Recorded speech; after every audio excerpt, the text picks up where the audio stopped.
Hey everybody, it's the Sunday brunch. I'm Xanni the Blue. This is Chris the Comedy Bunny over here. Hi. Yeah, Alkali is not here. Hopefully you can hear everything. Hopefully everything's good. Talk again for me, Chris. How are you? Oh, there you go. There you go. I knew I had your voice up. Yeah, this is the Sunday brunch. Chris was nice enough to be on for Sunday brunch. Alkali is still at Anthro, Ohio, but we're hanging out. We're doing brunch. We want to hang out with y'all. Good morning, Dante. Good morning, everybody. Let's get the boring stuff out of the way first. First off, let's go to our patrons. And I got to read this because my eyes suck. Yeah. All right. So, real quick, the big thank you. Mama T, Nikolai, Petrov Neutrino, White Shadow Hair, Diet Wolfrawl, Dr. Larks, Eddie the Weather Fox, Erner, Pupsons, Ravane, Regda, Status Affair, Aaron Boltus, Beaten, Buddy Good Boy, Deadly Kitten, Cuxum Affinita, Hawk Feather, Maggie Holt, New Dark Cloud, Pandas, Rictar, Sasha Whitefur, Seal, Shukin Flash, Selvergatamon, Skylar Ringtail, Lux Verdes, Celeste, Flatfax, John Ravetti, Mikal, 4, QM, Soli, Takel, Tom F, Viju, and Willie. Thank you all so much. Oh shit, I almost forgot. Our $40 strike opposes. Thank you so much for your every month you get new art. Next month I think is going to be Pride based. So if you have an idea, if you want like waving a flag or doing something cool like that, let me know. But this month we got Coda Master, Ziggy, Fluff, Headfox, and Nisbet, Tuzzcat Master Jack, Dragger, Sluggier Drake, Benny, Connie Wolfwitch, Briggs Buckingham, Sue Deer, and Grey Foxen. And just reminding y'all, again, those levels, $1 gets you into the voice streamers for when you do games, especially like Multiplayer Monday and stuff. $3 gets you another big thank you and gets a raffle for the shout out. $5 is Multiplayer Mayhem on Monday. Oh no, actually that's like when we do big games and like big old games. Oh shit, what's a mic note? Oh, I gotta echo. I fixed the echo. Okay. Question Masters for this, we do questions on Sunday here, and Pool Sharks for topics on pool, and Strike Opposers you just saw. And our goals we're almost at the monthly premium cast, which is like Cooking with Alkali or Zan Rants and stuff like that, more like every month. So we're almost there, and we're really pushing for that. And the rest of this are full-time goals like Dungeons and Dragons and DragonCon online and the real fucking DragonCon. So that's stuff we're all doing. That's out of the way. And I'm with Chris, and she's Bunny. Hi, I'm bunnying it up. Yeah. Bunny life. Bun life. Bun life. What have you been up to? I finished episode 3 of my cartoon, Grind Cove. Hell yeah. Earlier this week. And you can see it there. Yes, you can see it at my link. That's Yeah. is my chest. Look at my chest. It's okay. You can object. Look at my chest. Look at my chest. I'll turn you up then. Yeah. That's possible. But like, I told myself I was gonna take the rest of the week off. Oh, okay. But then here, let me. Oh, thank you for turn the up my follow. set. Yep. Oh, now you're up. Now your totes up. You're good. Yeah. There we go. I have my big recording. Okay, sock turn it back on. down. You're kind of blowing out now. Yep. I had my big recording sock on. Oh, okay. I had my weighted clothes on. My mic had its weighted clothes on. Holy shit. But anyways, yeah. So I was like, I'm gonna try to have a proper work-life balance, and then I'm gonna I'm gonna take the rest of the week off to give myself a time to recharge. Mm-hmm. And then I was like, fuck, I don't have any hobbies. So what you do? Oh fuck! Better make one up. I was like, I'll clean up probably. Yeah, that sounds about right. Oh my god. Right. Oh, and then I watched some movies and I watched a bunch of random shit. And we'll talk about that later. But let's show everybody a clip of your awesome show. Is that cool? Yeah, right? Whoa. It's like a real... Where'd you get that? I can't believe you play it. Whoa. I think you gave it to me. And don't worry, it's not Mac and me with the kid going down the hill. God, that's such a good scene. It's a good fucking bit. So All right. By the way, if you're wondering why I'm closing one eye, my right eye is not doing too well today, so it just gets sore every once in a while because of the sun. Yeah, Just yeah, don't yeah. ask; they're dumb. My eyes are dumb. Well, So it's anyways. 'cause you're a pirate. I am a pirate. Yar. Yeah. It's so when you go down below deck or go back on top deck, Hmm. you don't have to. You can just switch eyes, so you don't have to worry about Yeah. readjusting.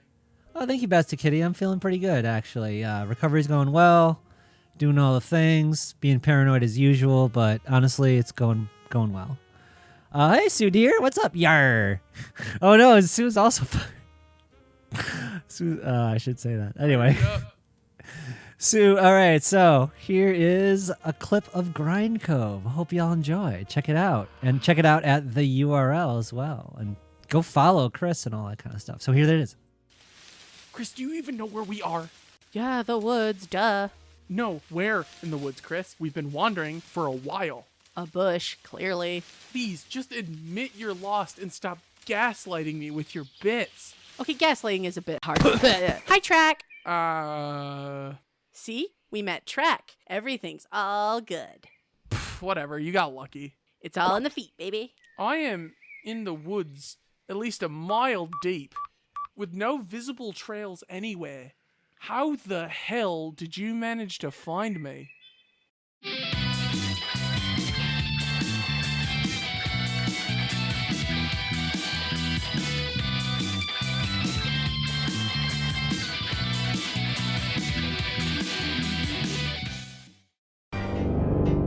All right, we're back. I almost started the countdown again. Whoops.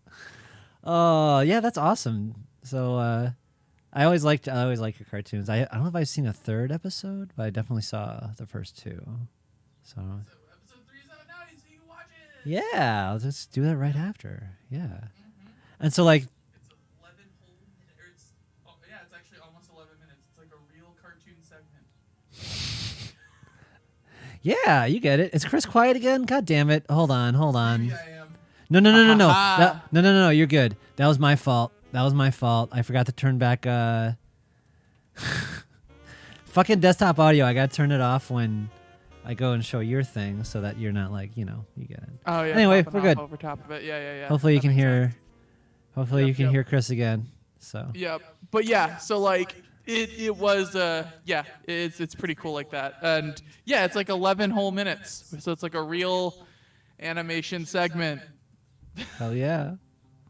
It's like real anime, and you've been cool like backgrounds and shit. So like, Yes, I build all the sets myself. you're an echo. and then- Why? You shouldn't be an echo. Ha-ha-ha. I'm perfect in every way. Perfect in every way. Perfect in every way. Let's see. I'm trying to. Oh, Scarlet. No, Scarlet is me. That's okay. Desktop audio is there. Oh, whoa. Trying to see. Could you We're use solving the things green- in real time, everybody. It's really the tips fun. of my ears are green, and you're using What? the green screen image. Uh-huh. So I have like fucking predator ears. The tips of my ears are all predator ears. Let me see if I have another. Give me 2 seconds. I'm gonna see if one of the Whoa. things is pointed at. I don't know why you're echoing. That makes no sense to me. Give me a second. Try over here. Oh God, I'm gonna die. Don't. Don't die. Okay. Try not to. Got another mic over here that is plugged in. And maybe that'll help the lack of echo. Like, this is the directional mic. This should be good as fuck. Like, This probably is good as fuck. I'm gonna. I mean, like I said, it's very possible that I might be picking something up as well. It's weird that way. All right. Aha. Hopefully that fixes Chris's echo. I don't know. Whoa. You came from the other side. You were like, you left one side and came back in through the other, and it was like spooky. Hold on. And it's like you went full. It was spooky. I figured You it did a out. Cycle. I think I killed your echo. We'll see. I killed your echo. I killed your echo. No, my dolphin. It's like, Snake, you can't kill the echo. You can't kill echo. I'm drinking cranberry juice because I don't want to get UTIs. So my coach is all like, you got to be careful. You can get UTIs easier. I'm like, oh shit. Oh, yo, you can get them. Oh yeah, you gotta make sure to keep that shit clean. Yeah. It's right now it's like I have so much fucking, I don't even know, just puss juice. It's just like constantly like, God damn it. Stop it, Neo. I call it Neo now because it's like a Neo vagina. Oh, okay. Yeah, I like that. It's the one. Ever since that, I'm just like, oh, I like look down, like, whoa. Well, you did take a bunch. You did take a bunch of blue little pills and found out how far and you're trying to find out how far the rabbit hole goes. It's true. I'm trying to see how far the rabbit hole goes. Yeah, no, that all scans. Yeah, it's funny because they gave me smaller dilators at first, and then like that's fine and everything, but they're not like as deep as I go and stuff, and then they're like, I'm like, what the fuck? And so I order my own, and just to make sure I don't lose any of that shit. But I don't know. I don't trust doctors because I'm trans. You know what I'm saying? Like, do you get that? Have you ever had the experience where like, oh shit, I was told the wrong thing by like? Oh yeah. Yeah. Certainly, I've had that experience, but I do again. I'm very much I found a unicorn as far as my doctor goes because like she has like a fucking fetish for transitioning people. Yeah, you got an awesome one.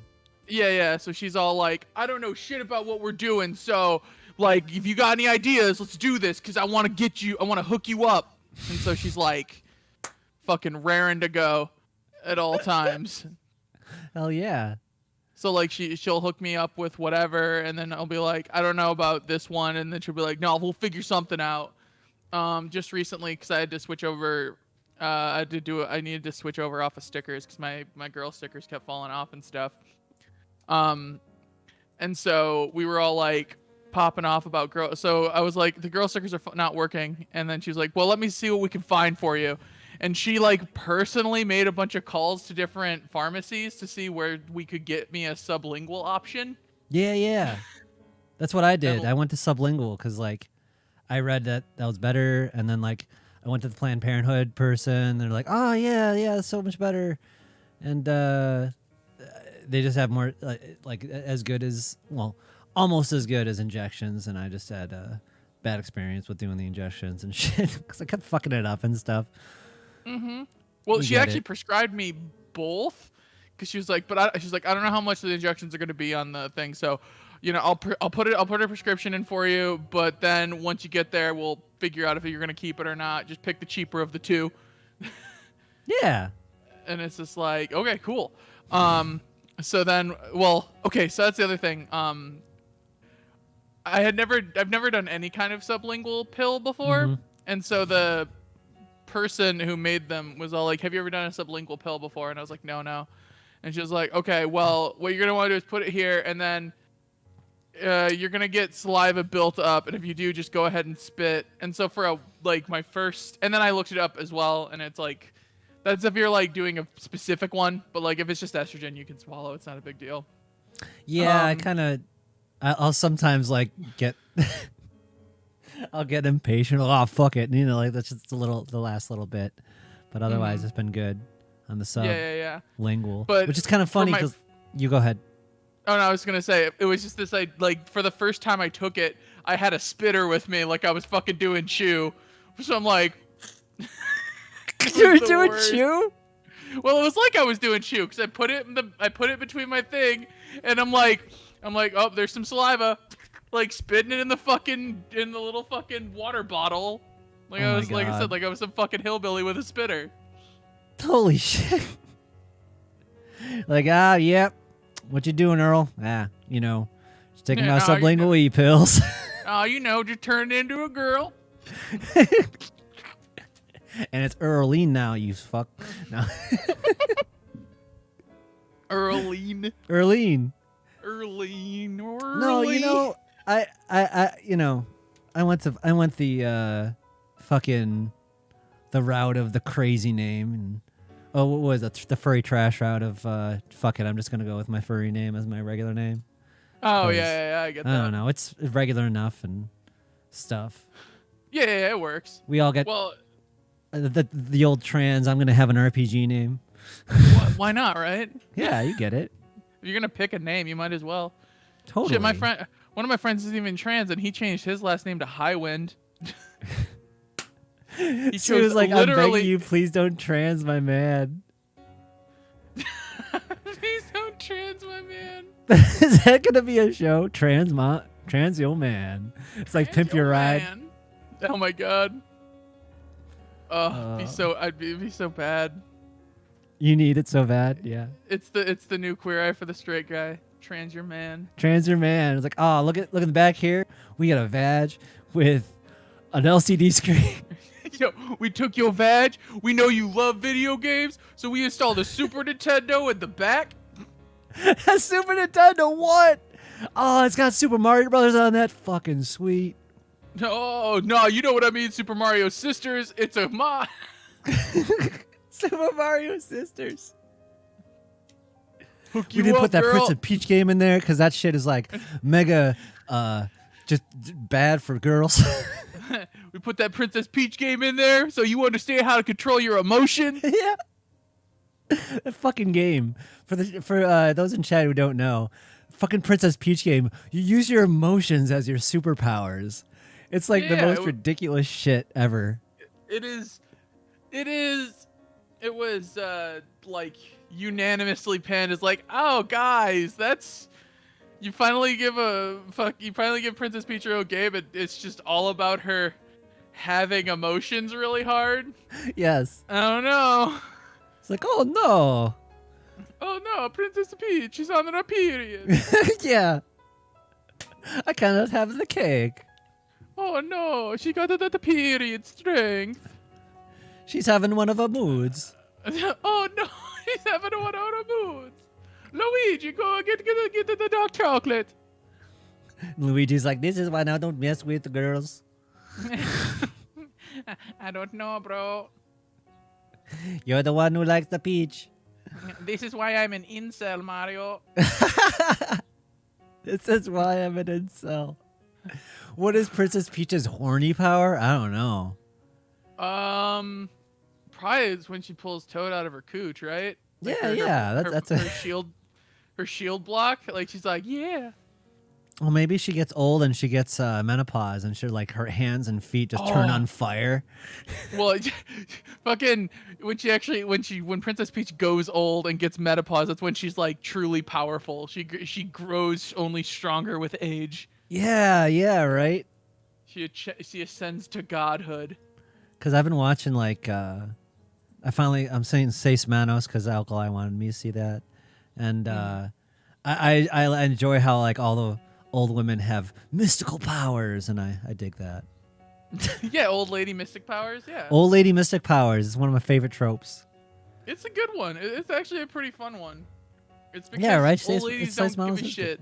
Yeah, and she's like, her eyes are rolling in the back of her head, and she's like doing all this crazy. I'm like, fuck yeah, you go. Get it, girl. Get it, girl. Get it, girl.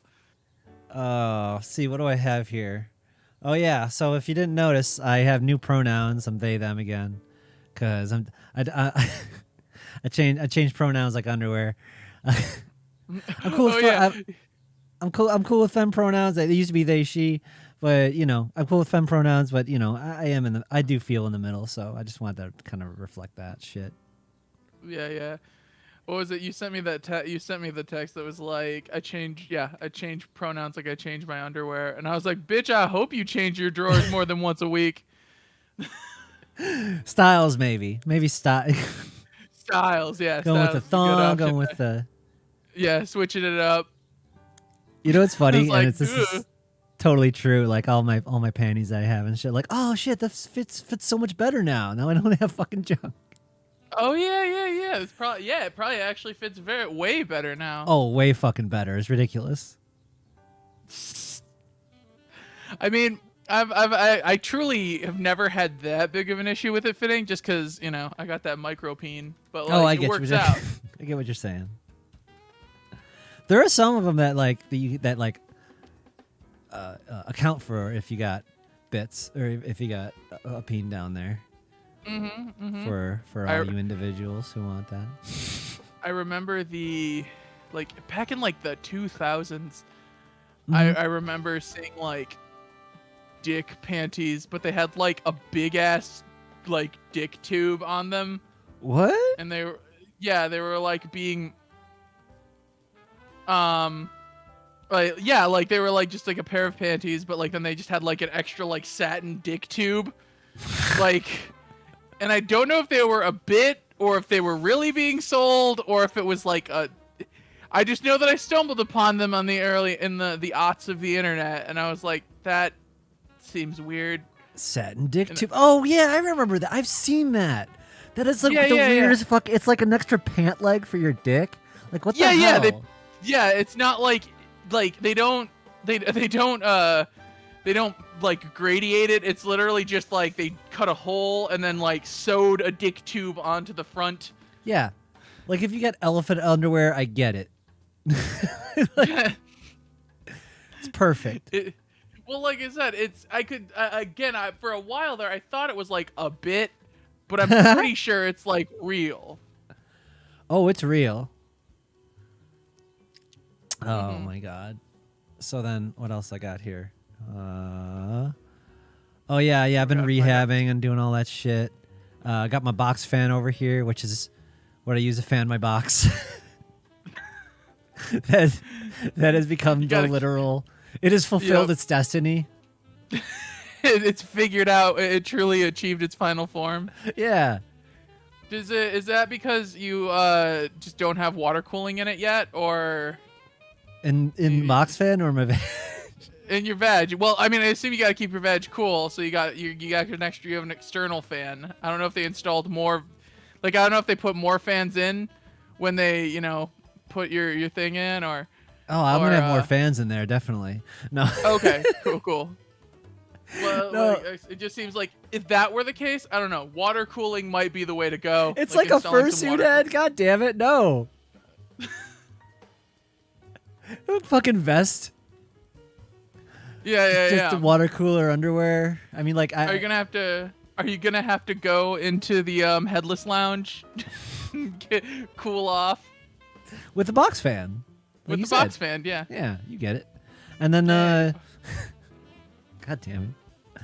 Lost my train of thought because, of course, I'm thinking of box fans. Well, like, so I have been, like, not abusing, but I'll use, oh my god, ice packs have been my friend. Because, I'll get pain spikes and shit, and it'll just get hot down there. And like you said, you got to keep that shit cool, so... You got ice pack underwear for a little bit. Yeah, the ice pack. And you just fucking cram it that in, just make the pain go away. No, I just make the pain go away. Yeah, it's true though. Like I still got my mega painkillers for every once in a while. It like starts to flare up at night. I still haven't figured out like am I doing it or what, but Have you done the walrus tissue approach to it, where it's like you roll up an ice pack and just kind of plop it in there? Yeah, I kind of put tissue over the ice pack to, pretty much. Yeah, you get it. Let's not. No, it's like the walrus, like when you have to blow your nose a lot and you're like sick and you have to like you eventually just get tired of. So you like twist up the tissue and kind of shove it into your nose. Oh my god, no! I don't just fucking shove a wad of toilet paper in there. Well, no. You wouldn't do the wall of toilet paper. You do the ice pack or like a otter pop. Oh my god!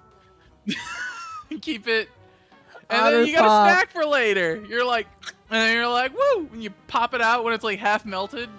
The nostril dam, yes, Seamus. Holy shit. Oh, thank you. Oh, thank you for the first time chat and the bits. Oh, thank you so much. Awesome streamers. Well, thank you so much. Thank you, seriously. Greatly appreciated. Oh, you have a Thank you for the bits. Okay. And also Can I follow put- Chris at their awesome show, which they work, Oh, thank which you, she yes. works really hard on. So. Oh, tampon in the freezer is a good idea. Tampon in the freezer. Yeah, I did that with my ass for a different reason. Tampon in the freezer. I'm already baby. You know, I don't want to fucking. You know, that's just too much. I don't know. But also. I mean, oh was my it? god! If you just put a popsicle up there, you could pull it out once it's melted, and then read the joke. Oh! Like, hang on, I got a joke. Give me 5 to 10 minutes. And I just have a look on my face like, ooh. Here comes the punchline. Here it comes. Here comes the punchline. And it's just like, what did one wall say to the other? That'd be the ultimate. That would be the ultimate stand-up act. Cause like you just go up and you like read the setup, right? Then you pop the popsicle in there and you just stare. Oh, we're waiting, like watching it cook. Yeah, it's like the Apple bit, you know? It's just like you're just like staring at the audience, yeah. Oh my god, the best way to do that would actually just fucking have like the audio playing of like a microwave going. Mm-hmm. And then it's like you're just waiting for the microwave to be done. You play the just the sound over the PA. Yeah, and then They're it just goes like, beep, beep, files beep. done. You're like, all right. It's like, was that the AOL files done? How old are they? Shut up, I'm old. That's what I grew up on in the internet. Files done means a thing you can look at porn. It was, whoa, the porn's done. Porn's You could done. walk away. You would go download some porn and then open it all up and then wait for it to load. You go get a snack. Yeah. Popsicle. I used to download like weird anime clips because I didn't get, back in the day, the internet couldn't stream video very well, so you gotta like go where you could find anime and just little trailers and shit. Mm-hmm. So Well, back in like the early versions of YouTube, when half of the videos on YouTube were just this anime episode 4 part 104. right. Oh god. You were this going is on about best. Dragon Ball Z and how everyone's going crazy about Bulma's fat ass. Oh, Yeah, thank you for the Bulma got bits, a new- Takel. Bulma's all caked up on a Tuesday, and so everyone's like freaking out. Yeah, hold on. Takel just gave us bits. Double or nothing tonight. Starting new job Tuesday. Finally having a good week for the first time too long. Figured I'd share the love. Thank you so much, Takel. Holy shit, Way thank to you go, so much. Takel. And yeah, I'm looking forward to the pay-per-view as well. That's gonna be fun as hell. But let's talk about Bulma's fat ass. Yo, she's all caked up. She's fucking double cheeked up. It's good. I mean, and again, I just think it's funny that she's trending, that Bulma, because the new trailer for the new DBZ movie, a new trailer for the DBZ movie dropped, and it just has one scene of Bulma like, ooh, and it's like her popping her ass out, and everyone's like, God damn, Bulma's cheeked out. And this is anime, right? Yeah, well, it's it's technically the first 3D cell shaded. Oh, it's a cell shaded approach, kind of JoJo-ish. Yeah, well, like I said, the thing is though, it works really well for DBZ just because of Toriyama's style translates really well. Angle ass style. Yeah, I know exactly what you're talking about. And like it's pretty much they're just using this fucking models from the latest games, which like they look beautiful. The latest That's game models are like Kakarot looked immaculate. The game itself is like pretty good actually. Like if you like DBZ, it's a good game. But yeah, it's like yeah, like I said, the models work really well, and so the movie looks pretty decent. And when's the movie out? Is that that's fine. soonish? Soonish, yeah. It's gonna be it's within the next few months because it's gonna be Okay. your summer blockbuster type thing in Japan and Semi-related, because it's kind of very shonen-esque. I don't know. You know the terms better than I do. I've been, my dilation show is kind of perfect. I've been watching JoJo. Yeah. Well, that is definitely a shonen. It is in Shonen Jump. It is just perfect because like, oh, you gotta fight through the pain and go through that. I can't believe JoJo's doing it. I'm like, yeah, I'm doing it with JoJo. Do it with JoJo. You got to practice your Hamon to control it. Okay, so I thought it was hormone, except it's Harmon, like Mark Harmon, the host of like daytime Harmon. TV. Yeah. What the fuck? It's Why Hamon. is it what the fuck is Harmon? Hammon? Hamon. Hammon? Jesus Christ, that's Harmon. even more confusing. What is Hammon? It's just his version. I'm pretty sure it's just his version of Aura. Like, I think it's just him fucking around. Nice to with go. just yeah, it's just him fucking around with the idea of like, like him just choosing an alternative to Aura. Okay. Life energy? Yeah. Okay, I can dig that. It's your chi. It's just It's your chi, Hammon. your Kai, DBZ's version of it is Kai. Like, or Ki. Yeah, your willpower. Your Yep. Your Your bootstraps meter. ability. Yeah, your bootstrap meter. Your bootstrap meter. Don't worry, they completely fucking ditched that shit. Oh yeah? Oh yeah. Because I Don't know, worry. yeah, they get stands later and stuff like that. Yeah, right? that's the weirdest part about JoJo. The first 2 seasons are nothing. Yeah, help me out. I'm in the first season still, and I think the JoJo I am watching now is the son of the original JoJo, right? Yeah, it's either that. Well, if you're still in the official, well, I think if you're watching on Netflix. Yeah, I think they have it labeled as still the first season, but like it's the second JoJo, but That makes sense. It is technically the second season, but what it is well, except the first JoJo is like he's the first Jotaro, not Jotaro. I forget who he is, but like he's the first Joseph Joestar. Like he's the first Joestar that deals. Yeah, Jonathan. Yep. And then you go on to your boy who he's my favorite. The second one's my favorite when it becomes a Hamon master and fucking. Is that like the a one who just punk. breaks out a fucking Tommy gun? It's like, wow, this guy's crazy. Yeah, kinda. He's also the one that keeps trying to make balls a thing, where he pulls out his master balls or whatever. Oh wow. Oh, thank you for the follow, Tiny Dam. I can't read. Tiny Dam Meru. Thank you so much. But yeah, like I said, so he's like my personal favorite, and then he becomes an old man in the third season, and that's when they start getting stands. Yeah, because like again, the third season is just like we're gonna do our own. We're just gonna go with a completely different direction. yeah, there's Ario Speedwagon as a character. Oh yeah, What's with the names? Are they all rock names? Yes. Okay. They are just more or less because essentially the creator likes them. The mangaka just likes shit and puts it in his fucking work. He's Seamus very mentioned Toria. Lisa. Yep. Oh yeah, Lisa. Yeah, they just like naming everyone off of after, and like in Japan it's not that big of a deal, but then when you bring it over, like whether it's even dubbed or translated, and like the official translated manga and stuff, it gets a little weird because they have to tweak them so they don't get busted for copyright and shit. Yeah. Shaman, I just got the Bubble Dude. Bubble Dude's fucking the French dude is like, oh, this guy's too fancy for me. I'm gonna flick a spaghetti in his eye. And it's like, what the fuck? Yeah, it's really good. Like I said, I really love it. It's just wonderful because it is in that same vein of just straight freedom.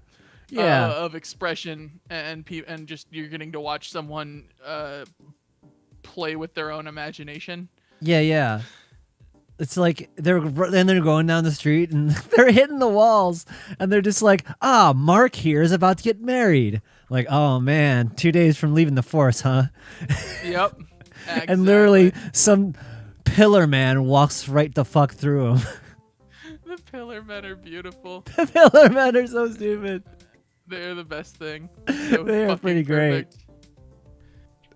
He's just so. Also, So that's JoJo. It's been fun. Oh, good.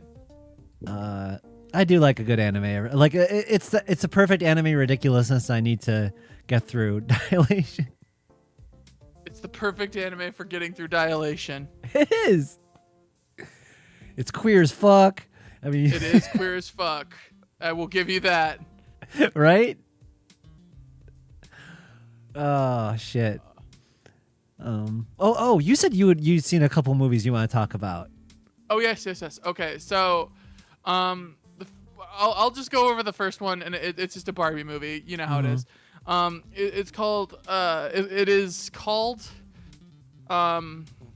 Big City, Big Dreams, right? Big City, Big Dreams. Okay. Yeah, Barbie goes to New York. Oh no! Is it Barbie? What? It is. It's a Barbie. I'm sorry, I missed that part. It's a Barbie movie. Okay. Yes. It is a Barbie movie, and Barbie goes to New York. And whilst in New York, she meets another Barbie, but this Barbie happens to be black and from Brooklyn. Please don't tell me they call their city Barbie. No, they both have the name. They're both named Barbie Roberts. Like that's the whole thing. They're like, whoa, we're like twins. Oh, are they the part of the multiverse? Oh, thank you for the sub so much. Thank you. So they go there, and so they go to the Barbie movie, and they go to New York City, and they're doing their Barbie thing, and she meets her black twin from Brooklyn. And then Barbie is from Malibu, or, and white Barbie's from Malibu, like you do. And so they start referring to themselves by Malibu and Brooklyn. So they're not just like, hey, Barbie. Hi, Barbie. Hi, Barbie. Holy shit. And so Mattelverse, good job, Sue. Right? There's a Mattel universe. There's got to be a multiverse here.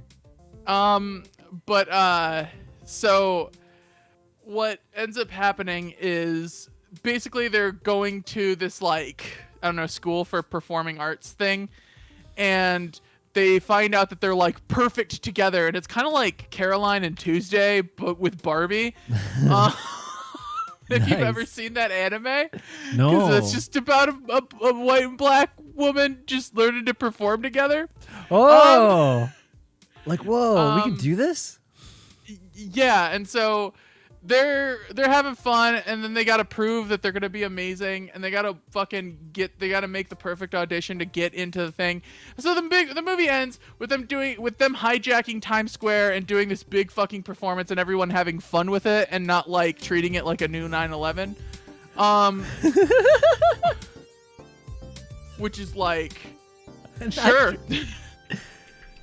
Did the Barbies trigger the new 9/11? Is that part of the plot? No, well, like I said, the thing is, they don't. That's the thing.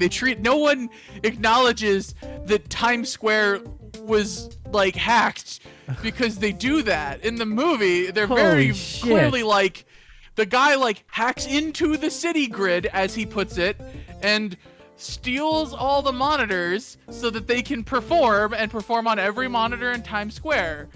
And then I'm like, that's like domestic terrorism, like. But, it's fine, because it's fun, because they have to perform for you. And then they sing some fucking pop song, and it's fine. And it's a good time. But then it got They solved terrorism with a pop song? Well, they didn't solve terrorism. Their terrorism was a pop song. Instead of it being like a beheading video, they were like, no, it's good. We just want to sing for you. We don't want to strike. We don't want to strike terror. We want to strike fun. And so that was the end of the movie, and it was all hunky dory. It then got a TV series called It Takes Two, and that is them it's just a week, a problem a week slice of life. The two Barbies, black and white Barbie, attending the school. And like the first episode is about them trying to make their parents let them stay in the school, because it was supposed to be like a summer program. That was like the point of the movie. And like they keep bringing up through like the first episode constantly how they hijacked Times Square. And they're like, yeah, you probably saw it, that big performance where we hijacked Times Square and everybody watched it and everyone had a great time. They do it all the fucking time. That's insane. It's like every other line. I'm just like, God damn, guys, fucking do not talk. You will go to jail. Like, you're fucked. Yes, Sue dear. Normalized poly. It takes at least 2. It takes at least 2. Oh, I can't wait for Polycule Barbie. It's going to be the best. Polycule Barbie. Polycule Barbie. Comes with all of her little partners. All of her partners. All of her little partners. And she's got a big fucking house, cause don't ask questions. She does have a big fucking house. It would be She has a perfect huge for a fucking volleyball. house. Oh, she has the fucking, there's the Barbie toy that was like the rotating dresser where it was like the different outfits because you'd press the little thing and it would spin to a new outfit and spin to a new Whoa. outfit. It's like that, but for partners. So she just like clicks a button and it's Ken, and then she clicks another button and it's fucking like, Brooklyn. I'm not gonna call her Black Barbie exclusively because that just sounds bad.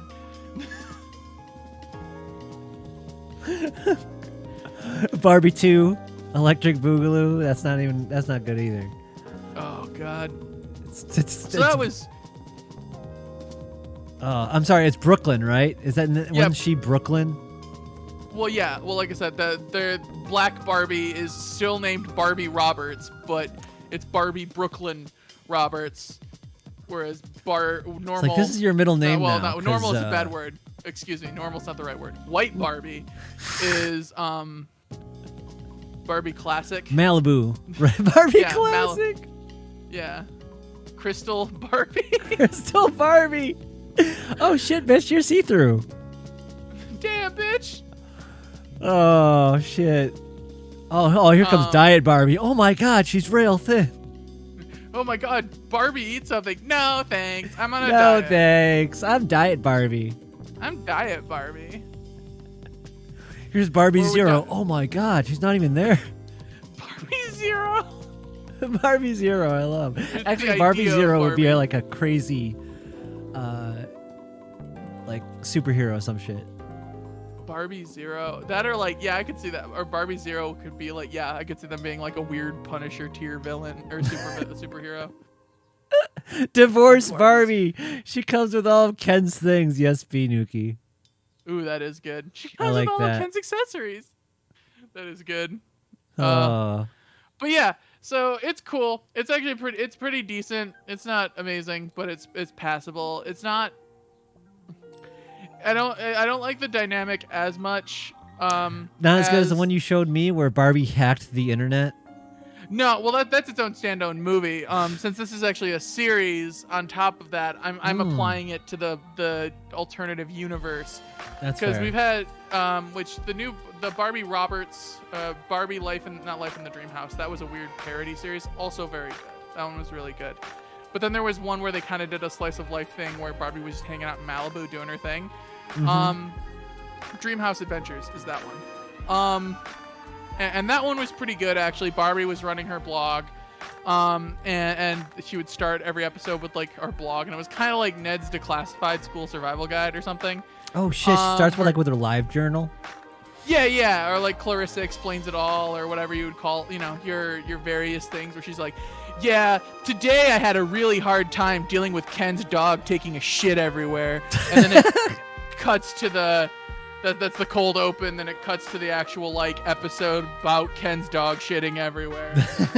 Have their hijinks and shit to like get to the point. It's like, And then hi we, Barbie, of I know course- we don't have any holes ourselves, but my dog won't stop shitting. My dog just keeps shitting everywhere. But like, it's really well done. It was really well done and like well written, and of course it's still within the confines of Barbie, so like it's but like they do a pretty good job giving all the different characters like existing, like let the characters exist and shit. Yeah. And then and then that got 2 movies set in that universe where they like save a dolphin. Of course. And Did they cut the rings? That's what the turtles taught me what you do. No, they don't. There's no cutting the rings. It's actually the saving the dolphin one's pretty fire. It's How do they save the dolphin? Is it Echo? it is not Echo, but Ah. it's actually like a I think the dolphin like cracked its dome on like a rock, Whoa. and then it like they brought it into like a research habitat to like get rehab because they're like, God damn, And Barbie's the like, dolphin's there's too gonna much die." pressure on the brain of this dolphin. Like, whoa, Barbie, you know a lot of shit. Well, I wasn't fat. I'm a marine biologist fat. And she like gets a job working at the SeaWorld that was this place, And then they're basically gonna just like sell the dolphin off, and Barbie's like, "That's fucked up." And then you need to set it free, and they're all like, "Fuck you, Barbie. If you're gonna keep being like this, we're gonna fucking yeah. The manager was like, "Fuck you, Barbie. If you're gonna keep being like that, I'm gonna fire you." But there's also the B plot of all of her friends got a job at SeaWorld, and Barbie got put in charge of them, and so they have this whole like union-esque energy where it's like they band together and they're like, "We're not gonna listen to you, and we're gonna fucking not let you sell off the dolphin, because because we found the dolphin doesn't mean you have the rights to just like sell it to make money." And then they're all like, "Yeah, if you do that, we're gonna fire you." And Barbie's like, "Fucking fire me! I don't care anymore." There needs to. I want the SeaWorld Barbie that like kind of learns that like, oh shit, this is unethical, and just like tears the place fucking crazy. What did I do? That's about as close as you get. They set a lot of the animals free. I think by the dolphin primarily, but if it was officially SeaWorld too, that'd be the best. Like, fuck this place. Fuck this place, it's evil. But like I said, for a Barbie movie, it addresses the concepts of like workers' rights, capitalism, and holy shit, fish jail pretty well. I mean, again, it's still a Barbie movie. Barbie so I'm not gonna, unionizes the crew. Yeah, I'm not gonna try and convince you that it's like deep, but like it does address those issues in at least a surface enough level where it'd be like, okay, if I was 8. It gets the ball rolling. Yeah, like you said, Barbie's vlogs were like woke as fuck. For the ones you showed me, you're like, whoa, these are heavy concepts for Barbie. It's pretty good. I don't hate what they've been doing with Barbie overall. I mean, Mattel's still an evil corporation. Mattel, but like, Nikki mentioned Margot Robbie is going to be Barbie in a live-action Barbie next year. Are you aware of that? Oh, I did. I was not aware of the live-action Barbie. That. We'll see how that goes. We'll see how that goes. I'm a little worried about that. That doesn't... We'll see. I don't know. It really depends on the writer. It really does. Yeah. But I have a feeling it's not going to... I have a feeling we're going to get a movie about the Barbie from the 80s and not understanding the actual Barbie... Where Barbie's gone as a series and as a character. I have a feeling we're going to just get like her being like, "I'm bad at math." It might bad at math. Is that what she says when you pull the string? It was one of her. I don't know. I think it might have been the original Barbie doll. One of her the first talking Barbie. One of her phrases was like, "Math is hard." Holy shit! Yeah, it was like a big controversy even back then. People were like, "Okay, wow, we're just doing that." I'm barefoot and I'm not in the kitchen. Must be the beach. I wish I was pregnant. I wish I was pregnant. That was another banned Barbie that didn't last very long. Pregnant Barbie. Pregnant Barbie was a big one. Oh, and then the other movie. The other movie was weird. Oh my god, the other movie. Yes, please tell us your other movie that you saw. Okay, so the other movie is called Checkered Ninja. It came out back the in most like, seeable ninja. Yeah, he is the most seeable ninja. Does he have a like checkered pattern? Yes. Okay, so let me read you. Tell the plot. Yeah, let me read you the description that I read that made me want to watch this movie. Hey, give me the sub, Sponed.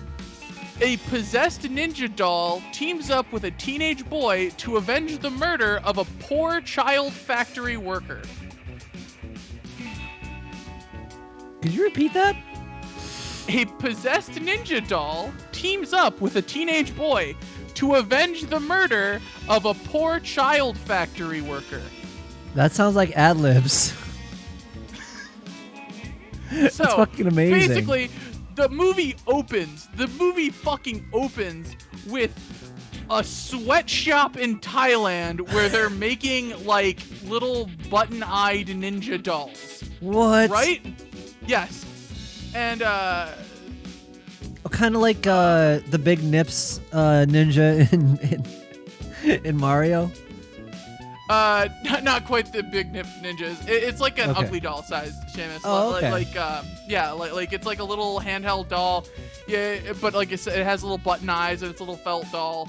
But they're like really popular within the confines of the universe. They're called like bingo ninja dolls. They're like really popular because they're a hot toy item. And in doing so, they're in being made in a sweatshop in Thailand. So in this child sweatshop in Thailand, this guy's cracking his bamboo stick and just beating the shit out of actual children. Oh. Well, I mean, animated children, but you're watching just animated children get the shit kicked out of them. And then like fancy white guy comes in. Of course. And he's like, rah, rah, rah, rah, rah, rah, and he takes his scarf, he takes his cashmere checkered scarf off and sets it on the table. At which point, one of the kids they're sitting in front, one of the workers they're sitting in front of, starts like frantically sewing. Starts frantically sewing because he doesn't want to get hit again. Holy shit! And in his franticness, he grabs the cashmere sweater or the cashmere scarf. And the checkered scarf. Yeah, the checkered cashmere scarf, and turns it into a doll. And the guy's like, my scarf! That little ingrate ruined my scarf! Do you know how expensive that is?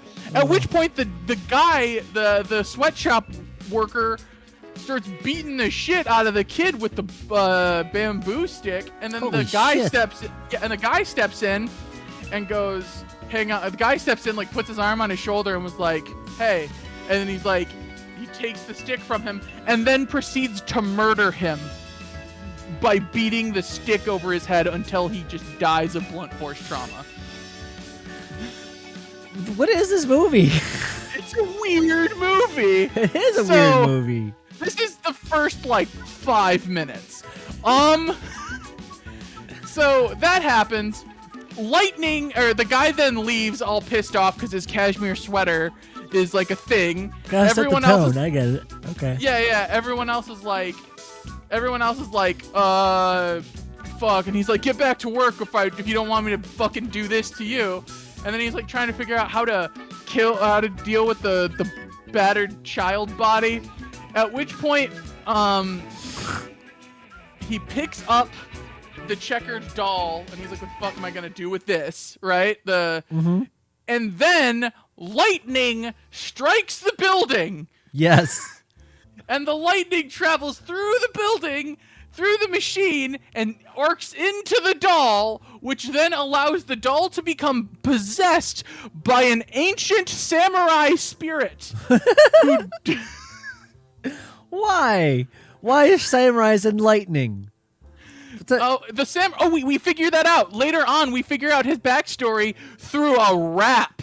Please tell me you got animatic. hit by a rap? A rap animatic. He raps the history of like I forget the name of his actual character, but the whole idea was as an ancient samurai, he was tasked with guarding these 10 orphans. And then an elite squad of Nobunaga's army like came to tear down the place, and he was fighting them off. But whilst he was fighting them off, one of them managed to set fire to the actual building with the orphans inside, and they all died. And then he committed Sudoku. He did not get that Sudoku. It's seppuku. But did yeah, a really hard Sudoku. math puzzle. Yeah, he committed died. Sudoku. He committed Sudoku because he failed to protect the children, and in doing so, his body or his soul became part of. While he was committing Sudoku, he got struck by lightning. That's what it was. So while he was committing Sudoku, he got struck by lightning. The lightning took his soul up into the cloud. He became a vengeful spirit that possesses anything from objects to animals. What? And throughout time has been showing up to kill those who wrong innocents. That's amazing. So his whole deal is that he did this so he could get revenge on this white guy for killing the Taiwanese child factory worker. But he makes it to like some Danish city. I don't know which one it is, but like he makes it some Danish city because it's a Danish film. He makes it to some city, and he winds up getting stuck with this fucking loser kid. And they do Karate Kid. Oh, they do Karate Kid. They do Karate Kid. Like he's this loser kid who has a new stepdad and a shitty, abusive new stepbrother, and everyone hates him. And there's a bully who wants to kick his ass, and he's really low rung totem pole. He has a crush on the popular girl, but she doesn't give him the time of day. Lightning Samurai. And then he's all like, and then he just starts like, hey, I'll help you out, because he's given the doll by his like uncle, who's all like, look, I found a rare one that's checkered, and that makes it expensive. Well, I love how lightning is the thing that brings him to life, because, work for Johnny Five. Nuki said, where the hell do you find these movies? And Sue wants to see it, so... It's so good. Well, it's actually available. There is the Irish dub. I watched the original Danish with subtitles. That's actually that's its own interesting fact. I watched the original Danish version with subtitles. But there is an English version dubbed in Ireland. Mm. Yeah, it's an Irish dub, as in like it's English, but it's all Irish people working on it. Weird. And so it's like completely different words? Well, I mean, it's in English, so like they did their best to translate it, and I haven't watched the dub version yet. I've only watched the original Danish version with subtitles. The name of the movie is Checkered Ninja is how you're gonna find the dubbed version. If you want to watch the original Danish version, it is Turnet Ninja. Turnet Ninja. Turnet? Turnet Ninja. Turnip? Like a potato? T-E-R-N-E-T. Turnet. Oh, weird. I think that might be the Danish word for checkered. I don't 100% know. Not Internet Ninja. Not Internet Ninja, no. Turnet Turnet Ninja. But Checkered Ninja is the dubbed version. But yeah, so anyways, he helps his kid get confidence or whatever, and then the guy, and then he's like but he doing so, he agrees to help kill this man. And they do not fuck around with any of that stuff, because they swear, they swear, yeah, he's all like, if you help me, I'll help you get your girl and take care of your bully, but you have to help me kill this man. Whoa, I didn't know the deal would be fucking murder. It's a fucking murder deal. He's like, look, you should have said that before I taught you the crane technique. You can't take that shit back. Yes, and then there was a sequel, as people are discovering in chat. There was a sequel that came out this year because, spoilers, I guess, if you don't want to know the end of the first film, but the end of the first film, they agree, he's like, you don't have to kill him, you just have to get him punished. So they plant a bunch of cocaine on this guy and get him arrested in Thailand for a huge drug bust. But in doing so, the doll gets destroyed. So it's like Midnight Run kind of, Yeah. And the kid, who feels like, he's all like, I lost my friend, but I helped put that man away. And then the end of that movie, because they're watching it, he's watching it at the table, family table, while they're eating dinner or whatever, and all of the family, like his shitty stepdad and his shitty stepbrother and his mom, are all like, whoa, can't believe that, who would do something like that, wow, that's crazy, I wonder what kind of person would frame a drug dealer and put him in his car for the police. And like, yeah, and they're like, yeah, like a hero, and like he like has his fucking like Punisher Batman awakening moment where he's all like, yes, I need to be the vengeful spirit. And there's like a little ad on the screen, there's a little like breaking news, mugging is happening in this muggings are happening in this park. Police are stumped, no one can do anything, and then he fucking wraps the cat. He wraps a checkered scarf around his neck, and he's all like, and they're like, hey, where you going? He's like, out. And then he's like become the new spirit of vengeance. Yeah. It's very weird and fucking great. 2, apparently the drug charges didn't stick, so they have to go to Thailand. They have to team back up to get this guy. I haven't watched 2 yet. I'm ecstatic to watch 2. You have to. You have to let us know how the Checkered Ninja works out. Oh my god, it was so weird. I was so happy watching it. I'm like, this is the weird. I like found it at like fucking 2 a.m. and I was like, this is weird. I'm just gonna kind of click through the beginning, and then like the beginning was the beginning that I just described to you, and I'm like, all right, well, I'm in for the long haul now. I'm not going anywhere. You make me want like a Karate Kid, where Mr. Miyagi does all this shit. Like, all right, now listen, you gotta help me kill this guy. You gotta help me kill my wife. What? What? The fuck, Mr. Miyagi? I thought you were so wholesome. It's like Strangers on a Train meets Karate Kid. It's like, sorry, everything's transactional, Daniel-san. Daniel-san, I killed your bully. That means you have to help me kill my wife. Oh. That's how it go. You It's didn't think that shit was free, did you? I gave you a car? I gave you a car. What did you think was happening, Daniel? Yeah. I just kind of thought you wanted to sleep with you? What is wrong with you, Daniel-san? I'm not a fucking monster. Yeah. Jesus Christ, Daniel-san. There was a Karate Kid cartoon for a short amount of time. Yeah, wasn't there? It did not last very long. No. I don't think I've ever even seen it. I think I've only seen like the opening and like 80s cartoon opening montage videos. Yeah, I just remember the song. It's like do do do do do Karate Kid. It was that over and over. Karate Kid. But nothing was as good as the intro as the Chuck Norris intro, because it said Chuck Norris at least 15 times. Oh, yeah. Well, it's up there. One of my personal favorites is Mega Man's fucking intro. Oh my god. Super Fighting Robot? Mega Man! Super Fighting Robot. Mega Man! That was the best. These are the only words.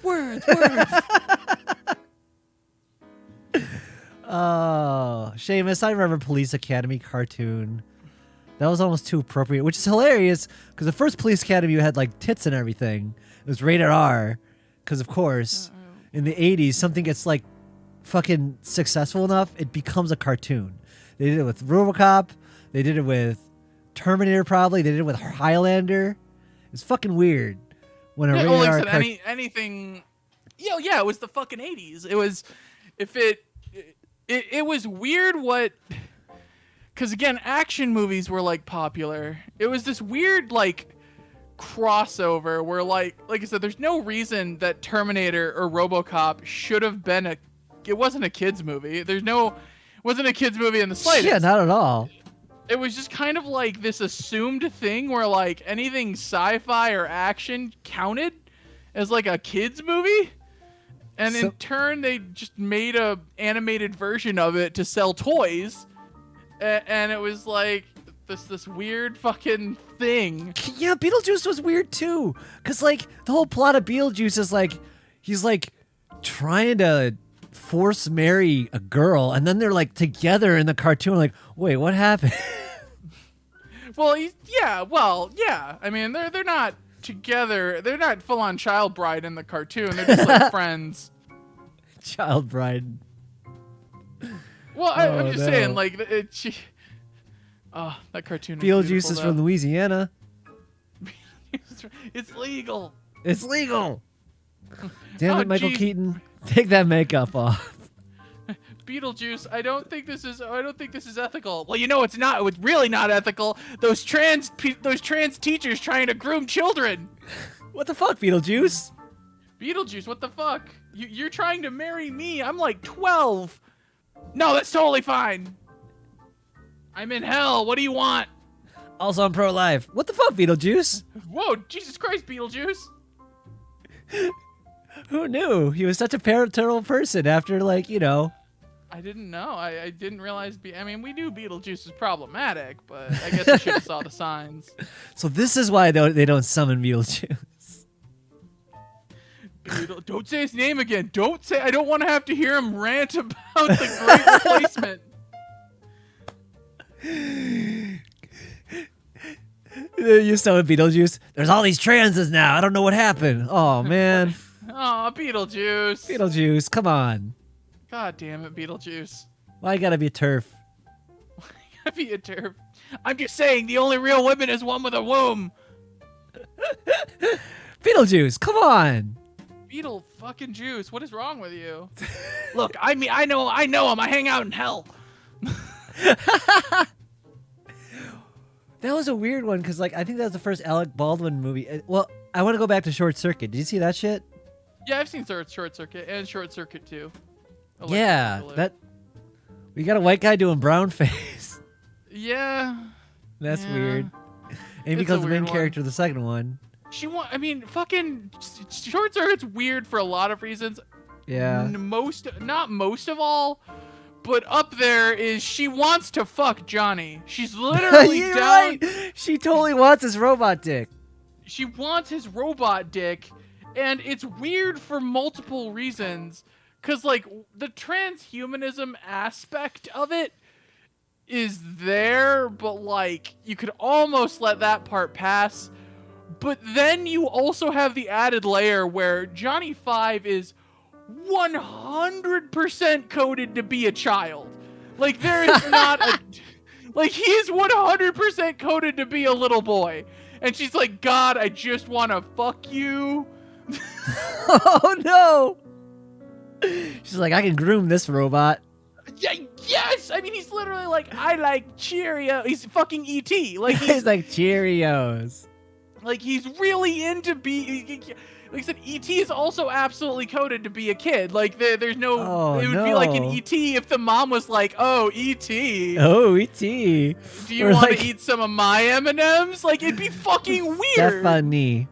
It's like, wow, Johnny 5, you got a nice laser there. Let me see that dick.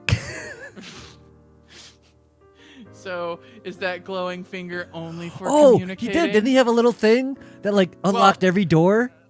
Well, yeah, he did. He had his own ET thing. He had like a weird like did. lockpick Zeke, and he would tap stuff. Yeah, he could hack every door. I don't know if he's like, I don't know if I'm making this memory up or if this is a real thing. Doesn't he at one point like fucking like poke a record player or something, or a cassette player? Probably. He probably pokes Like the a cassette Fonz? player. No. He like pokes a record player or a cassette player with his little thingy, and then he turns on. He goes, "Arr!" And he screams. That sounds 'cause about it's, right. Like rock and roll music, and then he starts dancing along because he likes it. Yeah. He's Again, incredibly 'cause he's- powerful and like a death 'cause he's- machine, but he's alive he because is- Steve 'cause he- Gutenberg said so. Yep. He does a He little is data coded. trial in 5 It minutes. is weird. Yeah. It's a weird ass movie. And so we watched need it another. a lot as a kid. Actually, I watched Short Circuit 1 a lot as a kid. I don't know why. Yeah, He was- he had a remote and he was- control. They just like shut him off, Yep. That's put him in a right. fucking coma. 80s Put him in a movies. fucking coma. That's yeah. the thing. So like now we got all the Marvel movies and stuff, and you don't get those random movies like how the fuck was this made? I guess you got Checkered Ninja. Yeah, I mean they exist. They're just Harder to find. Well, yeah. Well, like, the thing is, the '80s movie, there was this weird thing where, again, I don't. It's not fair to completely just blame it on cocaine, but like it was a lot of like everyone was coked out and high on the Cold War, and like the greatest and credit cards were like a thing. Oh, Takel said Beetlejuice died in the 14th century. We're glad the dude wasn't running around screaming about Mahometans. Oh. He's just like, Beetlejuice. And Beetlejuice like, hey, what do you think about this eugenics? Beetlejuice, no. Beetlejuice, stop. We've progressed farther. I just don't think it's fair. But yeah, I just don't think it's fair. But yeah, I truly, it's not. I like I said, it seems like a cop out just to be like the '80s had cocaine, but also like, yeah. Well, you I mean, mentioned all the cartoons that came from that, like the coke-fueled '80s. I mean, it is what it was, because again, it was the fucking '80s. Their fucking mantra was "greed is good," like that was like a thing that people just like. It was supposed to be a bad thing, but everyone's like, "Yeah, greed is good." No, greed's good. Be greedy. Fucking, that's how we're, like I said, the whole idea was we're gonna beat the Russians in the Cold War by buying more pants and fucking going to more movies and mauling it up and fucking having credit cards because they invented credit cards. Yeah, we And, shopped like- really hard. Dan Aykroyd and Chevy Chase stopped nuclear annihilation. So did Matthew Broderick at one point. Then fucking Rocky went to Russia, beat up a Russian, and said a speech and ended the Cold War. Those are historical facts. Those are all historical facts. According to, also a WWF cartoon. Yeah, that was Magic Seamus. Oh, Holy God. shit. Did you ever see that? The WWF cartoon? I think I have actually seen at least. It's. I think I might have only seen an episode, but It goes, Hulk. It's like, oh yes, yep. I've at least yeah, seen and then the like opening. it I shows don't Hulk know- drive his. He just drives to a Hulkmobile? city on his motorcycle, and all these kids just converge on him. Like, whoa, Hulk Hogan is a child magnet, which is like problematic now. It's a weird statement, but like Yes, it he's a was cool child back magnet. then. Oh, kids just love this tanned up fucking behemoth for some reason. I did. I don't know why I did, but I did. Because he was a fucking cartoon. That's why. Then he ended up being a racist and good times. Yeah, well, yeah. Oh, the Didn't know that Hulkster. shit till later. Yeah, that was the fourth commandment.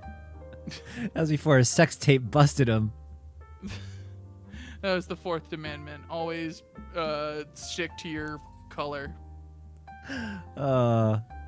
Santa with muscles. Holy shit. I remember every time they tried to make Hulk a big star, which we watched No Holds Barred. We have a review up on our YouTube.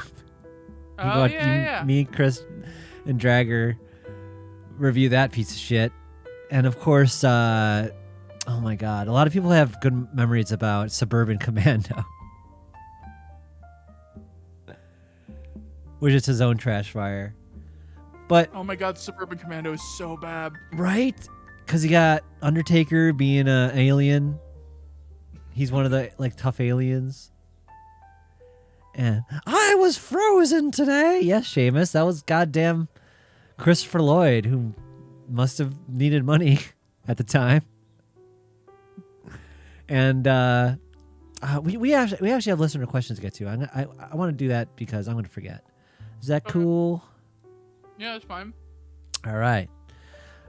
Here's the questions. Those who give us $10 on Patreon are allowed to answer questions here on the Sunday stream. So Regda asks, the peeps within your household now have to form a band. Who plays what role? What's your band name called? If we did this already, I'm sorry, but I don't remember these questions. So, what about yours, Chris? Do you have a band, or if it not in the house? Well, it's just me and my roommate, so it'd be a 2-person band. Like a Simon Garfunkel deal, sure. Yeah. Salt and pepper. Yes, two very white nerds. Salt and White.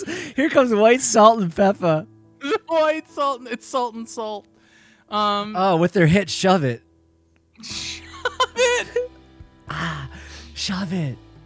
Shove it real good. Real good. I don't know. Salt and flour. Honestly, my roommate can just pretty much play any instrument. Nice. So, Holy I'd shit, probably are they just- like fucking Dick Van Dyke and Mary Poppins? yeah. I mean, it would probably be me being like the manager, and and then just You're the it would be- manager? You got your arms crossed, and you're like, ah. There he goes. I'm just like, yeah, I'd be sitting there smoking a stogie, you're like, yeah, you'll be a star. I get 15%. You be a star, kid. Yep. That's awesome. I know who to talk to. And then he's doing his one band thing. So, what would our fucking name be though? Just it's the Comedy Bun's roommate. Oh, nice. I like that. Yeah. Yeah. I think our band would be called Gay Disaster. Gay Disaster is a pretty good band name. Yeah, it's a good name. Well, like, speaking of band names, I came up with I paid with my operation through Medicaid's. So food stamp pussy was the name of the band. Woo! Right? It's a good one. I like food stamp pussy. That's Food pretty Stamp solid. That's a solid punk band right there, actually. Prisoner of Zenda? Don't know that one. Sorry. Sinner of Zenda. Yeah. No, I don't know that movie actually. Oh, me either. Anyway, I don't know what alcohol I play. I think he'd play the jug. I bet he could rap. Alkali could rap if he really tried. If he tried, oh my god, I want to see Alkali playing the jug though. We need to get him some big ass overalls and like no shirt underneath, and he's just like. We just saw. I think we mentioned it before. We saw last week. We saw "Oh Brother, Where Art Thou." He had never seen it before. Oh, fun. Oh no, migraine. Sorry, Sasha. But yeah, that was a cool ass movie. I had not seen it in so long. Mm-hmm. And now I'm picturing Alkali in the more overalls and the long beard. Yeah, and then he has his chop hat, but it's all like crushed and kinked off to the side and shit. It's got the like little flip up, like the Yeah. He found it. Yeah. Like he found it. He found it because it was something a fancy man on the steamboat washed up on. It's like a magic hat. Yeah. And so he's just like. Then he gets a magic hat and he can rap. Magic hat rap. And then he and then you got. I feel like Miko would play the washboard. Yeah, Miko would play the washboard. Timu's probably on the maracas. Those go together pretty good. And then I guess that would leave you with wash tin or wash bin bass. Is that what you're on? Bin, yeah. All laundry related instruments. Well, I mean, if he's a jug band, if you're doing jug band, how about we do? I get the Blue Man tube. No. Well, you know where you're hitting the drum bone, like made out of pipes. Yeah, you get it. And I'm like, it's a metaphor. I'm like, what? I'll send you that video later. This is a great video. I love it so much. There's a what video? It's a clip from. What is it? Pulp Fiction, where it's the evil guy. I can't think of his name. The dude with the thing on his neck. Oh. The Band-Aid on his neck. Like the main villain who gets billed as like a super villain. Oh, Ving Rhames. Ving Rhames, yeah, Ving Rhames' character. I can't think of his name, but he has that quote in the movie where he's like, "I called a few hard pipe hitting people," and then he's like I said, he has that quote, and then it's just a video of him saying that, and then it hard cuts to the Blue Man Group just playing on fucking PVC pipes, and it's really good. That's amazing. It's so good. I just want to see them torturing the guy he shot in the crotch just with drum bones. Totally expressionless. Right. I always envision the post Blue Man Group orgy where they're all still expressionless. You envision that often? I don't know why. It just made me laugh. How often do you think they have their post Blue Man Group orgy? Is it after every show? Yeah. Oh, How else wow, are you supposed okay. to celebrate There's your all- blueness? Yeah, you got all that blue energy going on, and so you gotta express it somehow. And so you got that. Anyway. The only way. You can't go to like Denny's after. You just gotta orgy it up. Well, Sue's got a point. I'm Xanni the Blue. Blue Man Goo. Oh, that's the post show. That's the extra Blue ticket. Man Goo. Oh yeah, that's the OnlyFans. That's the OnlyFans. Blue Man After Dark. Follow us at Blue Man Goo. I like Blue Man Goo. That's their not safe for work Twitter. Their AD Twitter. All right, we got another question. Since the shit from Briggs. Since the city of Chicago doesn't know what to do with it, what should they do about the giant hole that they dug for the foundation of the canceled Chicago Spire near Navy Pier? So we got a giant hole. Oh, cool. It's just like I wasn't bad even guys. aware of it. So, I don't know. You could put the bean at the tip of the giant hole, Being at the tip of the giant hole. and it's just like Chicago's vagina, you know. That's a hell of a statement. Right? I'm telling you, I think. Let's see, what would you do with a giant hole? Put stuff in it. I mean, like, you could They put all should the build ET a- cartridges in there. They should build a death cage. A what cage? Like they should build like one of those weird spheres that you see like fucking dudes like riding like bikes in and shit, where like they drive. It's like a chain link sphere. Oh, like a Yeah. big American Gladiators thing. Yeah, like a big ass death ball. They should do that, and then they should just have like roads that lead into it, and then a road that leads out of it. So like it's just this crazy ass thing you have to drive through. Oh, Where it's like a fucking battle dome traffic circle. I could see our mayor being the Thunderdome leader, like with the Tina Turner hair. I can't remember her name right now, but she would totally rock that. Oh my god! But yeah, the idea you'd be like, oh, I don't want to take the battle dome, but I'm gonna be late if I don't, and then you just have to Lightfoot, fucking, yes. You fucking have to drive right in there, and then you're like, whoa! And there's people like standing on cars and shit, and they're all like, Whoa. yeah. We could do that. We could, and then like we could fill it with water, and we could make blitzball. Oh, perfect. Right? I'd play some just install a blitzball stadium there. Yeah, totally. I'd be into that. I never understood blitzball because like, It's just three-dimensional how do they not die water from just soccer. not breathing all the time? They have really bitchin' lung capacity. It's part of I being guess a blitzball so. player. Just constantly swimming around and kicking shit. That's insane lung capacity. Well, yeah, that's why they're really good blitzball players. It's a privileged sport. I mean, it's not like I guess you could practice it in the water, but like in the ocean, kinda. But like, it's kind of like one of those sports where like it's hard to practice unless you have all the resources to do it. Yeah, how is that like the poor person's sport in that game? Because like, yeah, it kind of Wasn't was. necessarily the poor person sport. It was Oh, pretty was it? hype. Well, I mean at least at the height, you know, in the future, it was, you know, pretty fucking fire, because it was all like it was like the main popular thing, and then, you know, some shit goes down and All right, Sue thinks we should do this. Chicago Blitzball's happening done.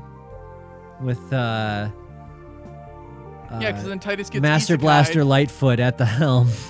Master Blaster Lightfoot. Because yeah, Titus gets isekai'd into the future, and then Somebody Blitzball wins. Forget the became deal. a Spin the wheel. forget the deal, spin the wheel.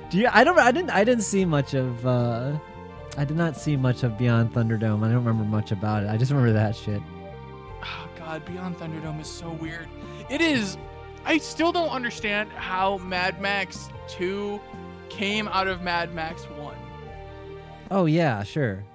because Mad Max 1 is surprisingly tame. It is not anything what you would relate to Mad Max. It had the one like the one crazy thing was the dude's like little fucking helicopter thing, like his little gyrocopter. Oh yeah. And that was like kind of the only crazy thing. Yeah, Mad Max, because the apocalypse just happened. Yeah, so shit had Maybe that's like, the idea. So like, we're just gonna use like, Australian suburbs. Yeah, and then like Mad Max 2 is like fucking insane. Yeah, they turned it up to 11, and I just don't like. Normally, you can kind of see how shit gets turned up to 11 from like the first movie to the second movie. One's kind of normal, like, and then 2 has a wolf child with a boomerang decapitate someone and do a backflip.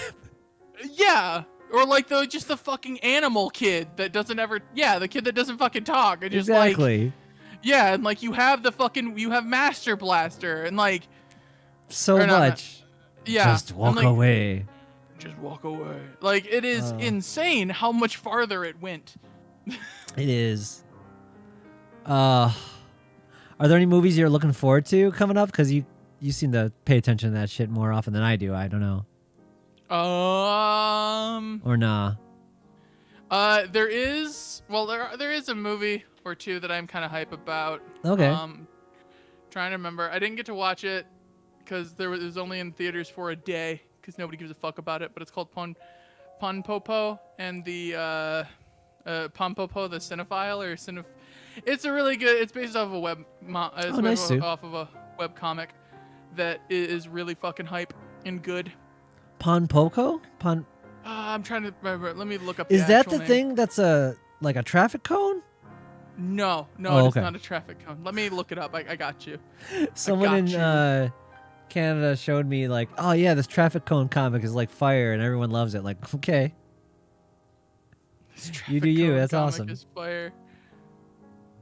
It's like super popular. It's like the Garfield's a traffic cone. Oh yeah, Pompo the Cinephile is the name of it, and it's kind of like it's based off of a web comic, and it's basically about this like little anime girl who is secretly the world's greatest, who's like the world's greatest movie director, and she can take any script and make it into a hit movie. What? And she has her apprentice, who is just a guy who's all like, I can't believe I get to study under Pompo, and like learning the ways of fucking like filmmaking, and it's just this weird fucking love letter to like filmmaking in general, and like it's very, very stylized and expressive, and it's this weird like. It's very similar to it has a similar vibe to Perfect Blue, not as sad as Perfect Blue, but a similar vibe to Perfect Blue, as in the sense that it's about these explorations of like what does it mean to express yourself through the cinematic lens kind of thing, like an artistic art form and stuff. That's fun. And it just looks really good, and like I'm so excited to finally get it, because they only ran it in theaters like one day because it's a fucking random anime film. Like, oh yeah, sure. I wanted to see that Netflix like I Am a Hand, where it's like a French movie where it's just a hand or something trying to find its body. Oh, that's right. Yeah. It looks super weird. I love shit like that. It is fucking. Sounds French as fuck. French as fuck. This movie's French as fuck. Did you see French Dispatch yet? That was the Wes Anderson. Yes. I remember that. Oh, one. sweet. Yes. I enjoyed that. That was really good. And yeah. French Dispatch was actually really, really good. Wes Anderson's a weird case of just his movies are like a case of just. I'm gonna make an elevator with ball twine, that kind of deal. Yeah, pretty much. Yeah, it is this like he absolutely encapsulated his style. And like sometimes it's kind of just like I can't tell if it's if I'm like I'm bored of it or if it's just kind of like a whatever kind of thing. I was talking to someone who was just like, all right, Wes Anderson, we get it. Yeah, kind of. That is a big factor too. It's like you're gonna do a chase scene with cardboard. With cardboard. Oh, also Mad like, God. I am excited for Mad God. Was that one? Okay, so Mad God is a horror stop motion movie directed by Mad God, huh? Mad God, as in like angry God, but holy mad. shit. It is directed by Phil Tippett, who was the visual effects animator for I've heard of that the one. original. Yeah, the original RoboCop, Jurassic Park, Star Wars. He was one of the major players for visual effects in the 80s. Yeah. But he's doing a stop motion animated movie that's basically been in production for like 20 years now. Yeah, I've heard his name before. Yeah. And it's an animated horror film about like it looks really fucking good. Because it's a stop motion horror movie. I've heard of that. Yeah. I haven't seen It's been a while since I saw stop motion. The coolest stop motion shit I've seen is like on YouTube, Chun-Li beating up a can of Red Bull. Oh yeah, that guy. That guy's a cool guy. I like him. Oh yeah? Yeah, I like that guy's a cool guy. I watch That's a lot good. of his making of videos. Oh good. Because yeah, stop I like motion. stop motion. I just like stop motion as like an art form and stuff. I think it's cool. Yeah, it's cool as fuck. It is cool as fuck. Actually, there's this dude who made like really good wrestling matches with fucking just Mattel figurines and stop motion. And just animated the commentary together. I'm serious. It's like fucking really good. Just with the goddamn yeah. It was like a really refined version of a kid like, no, Sergeant Slaughter, brah. You know, it's like it was that, but done that is really fucking well. Beautiful. Yeah, that's that to the nth degree. Like, Yeah, that to the nth degree. Yeah, you took it. I love shit like that. Also, you're right. Yeah, Two Strings was Kubo and the Two Strings was really, really good. Also, another fine example of stop motion animation being awesome. I want to take a quick break and just mention our station identification. Thanks so much to our patrons. Again, we love you. We couldn't do this without you, and all that kind of happy horse shit. Thank you so much. And of course, don't forget to check out Chris's channel. She really works hard on Grind Cove. And is really proud of that. So check that shit out. Yeah. Plug. You gotta plug a lot because you don't know. It's like my dilation. You gotta plug a lot. Yeah, you just gotta keep plugging away. Just gotta keep plugging away. Just gotta keep that plug going. No, I get that. Well, speaking of which, like, it was funny. We were going about it. I was talking to you. I think I was chatting with you like as I was doing that shit. And channel name is YouTube.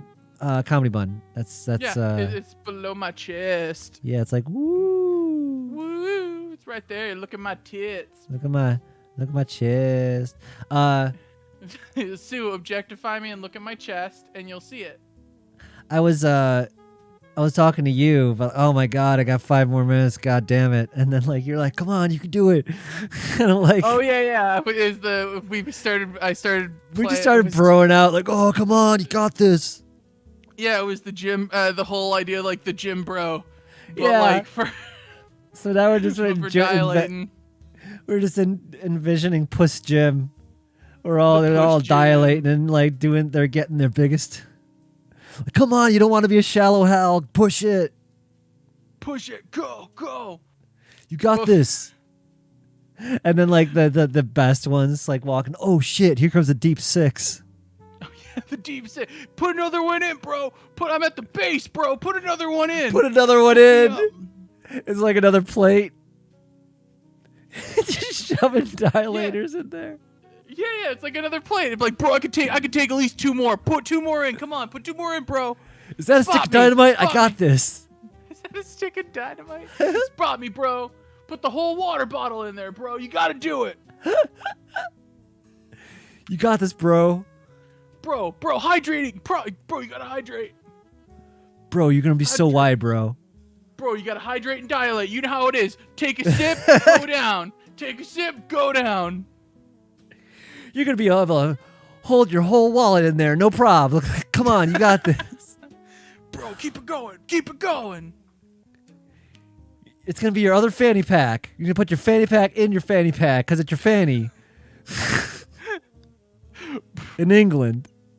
Bro, when someone's in there, they're gonna be like, God damn, I can move in here. You can put a couch in this bitch. Bro, give me a big gulp, bro. Oh shit. Give me the big gulp, bro. Yeah. You put a couch in this bitch? Is that what you said? You can fit a couch. Yeah, if it's big enough, you can fit a couch in this bitch. Come on, bro. Bro, Make that shit bro, look like a listen. studio Polly apartment. Pocket's gonna be able to live in there, no problem. No problem, bro. There's gonna be room to dance. Polly Pocket's gonna have a whole polycule in there. It's gonna be crazy. Bro, you want the dream house? Get it. You want the dream house? Oh God. Just all Bro. of the toxic. You retain all of the toxic masculinity, but you just switched organs. That's all you did. Come on, you don't want to be a shallow Sheila. Oh shit! Come on, bro. You want your pussy to be a pussy? Or do you want to be a low depth bitch?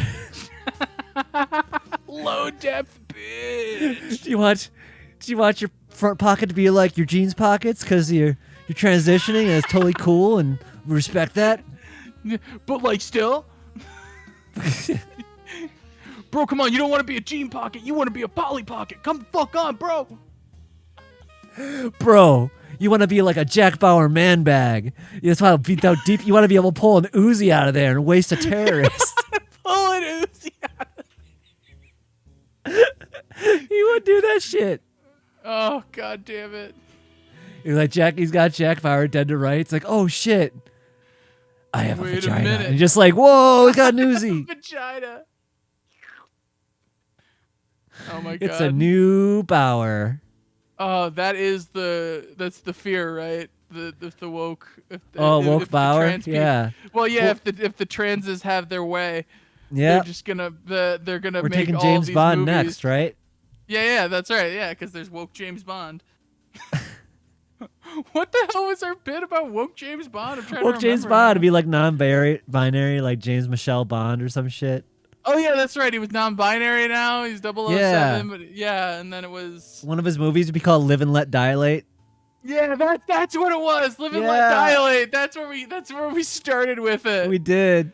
Yeah, woke James Bond and how they're destroying him. Live and Let Dilate. Dilate. And the intro's got like the floating dilators and shit. The actual. It's not What a does he bullet do hole. when he walks across the screen? What does woke James Bond do? Well, it's no longer. That's the thing. It's no longer a bullet. It's Oh, no thank longer you, like a Liru. bullet. It's no longer a bullet skull. A bullet like barrel. It's actually it's inside your vagina and he's dilating. Oh shit! Yeah, and then the blood still happens though. The blood Oh still no! happens on the screen. Oh, that's a heavy sesh. Oh God. Where's some of the other shit we came out with James Bond? I can't remember. I remember International Man of Fistery, but That I was don't it. remember. Yeah. That was I a don't good know. I one. think we were losing the thread a little bit of like. We did. I think we were high. It's okay. I just remember Yes. International Man of History being like, It's yeah, so no, good. that's also a good one. That's a good thing. I like it. Hexagon pussy, yes. Got that hexagon pussy? Cause Well constructed. what was that movie? Oh, I can't Bee remember. pussy? Moonraker. Well, I don't like where that's going. Got that bee pussy. Fuck What that about bee pussy? Well, that's a hexagon pussy.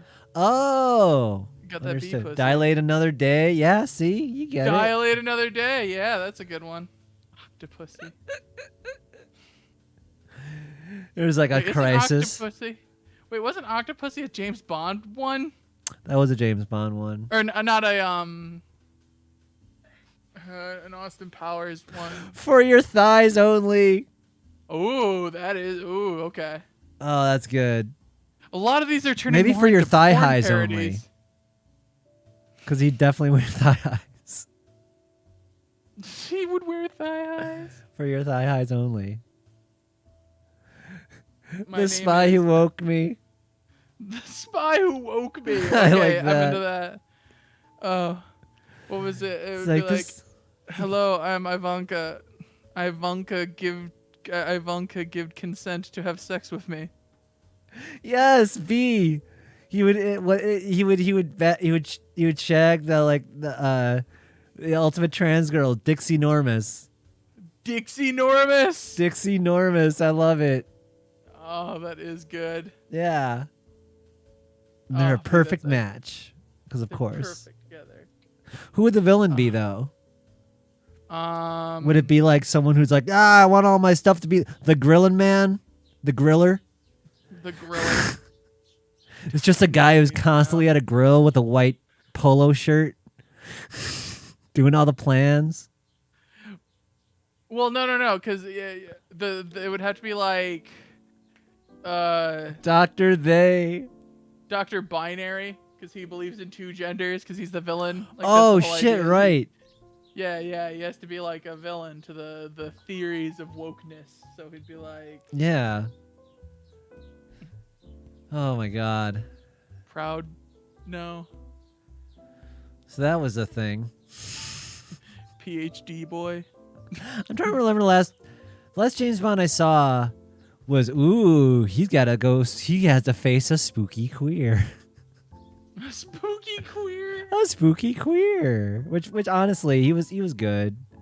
They got the guy who plays the killer in No Country for Old Men, and they're like, new James Bond villain, because he like hits on James Bond. You remember that? Well, I truly have seen maybe like 4 James Bond films in my life. It was like the best one too. It was Skyfall. Oh yeah, Skyfall. Yeah, I think Skyfall I heard was pretty good or something. it was solid. Yeah, like I said, I have no beef with James Bond. It's just a franchise I've never gotten into. Oh yeah, if you want to see the best James Bonds, you gotta see the most ridiculous Live and Let Die, where he runs across alligator heads, and that's just a thing that happens. Like, yeah, Roger Moore fucking James Bond is pretty fucking crazy. And someone Right. drops something with their hook hand, and he's like, "Butterhook." I'm like, whoa. Butterhook. Like Butterfingers, Butterhook. Like, holy shit, dude. Butterhook. No, that's not very woke, James Bond. You can't make fun of that. Bro, James Bond, not cool, bro. Bro, not cool, bro. Now I'll finish this dilation session, bro. Bro, keep dilating, bro. You can do it, bro. Come on, James, bro. Oh, fuck. I should have wrote down more subjects, because otherwise we're just I going do to like talk the about... idea. I do like the idea of like, because the whole idea is there's always the cold open, right, with James Bond, where he's like living his life and Yeah. fucking pussy or Doing the something, James Bond and- thing, totally. Yeah, and then he gets interrupted to like have to go take care of some shit. I do like the idea of James Bond like in the gym dilating, and it's that scene with his buddy, and that's how he gets his fucking mission. Yeah. And Q is just like, oh, James. Oh, James, you appear to have a traffic cone in your pussy.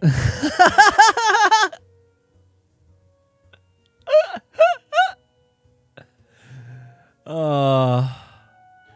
I was more of a Totally Spies gal. Well, I wanted to put up the red light.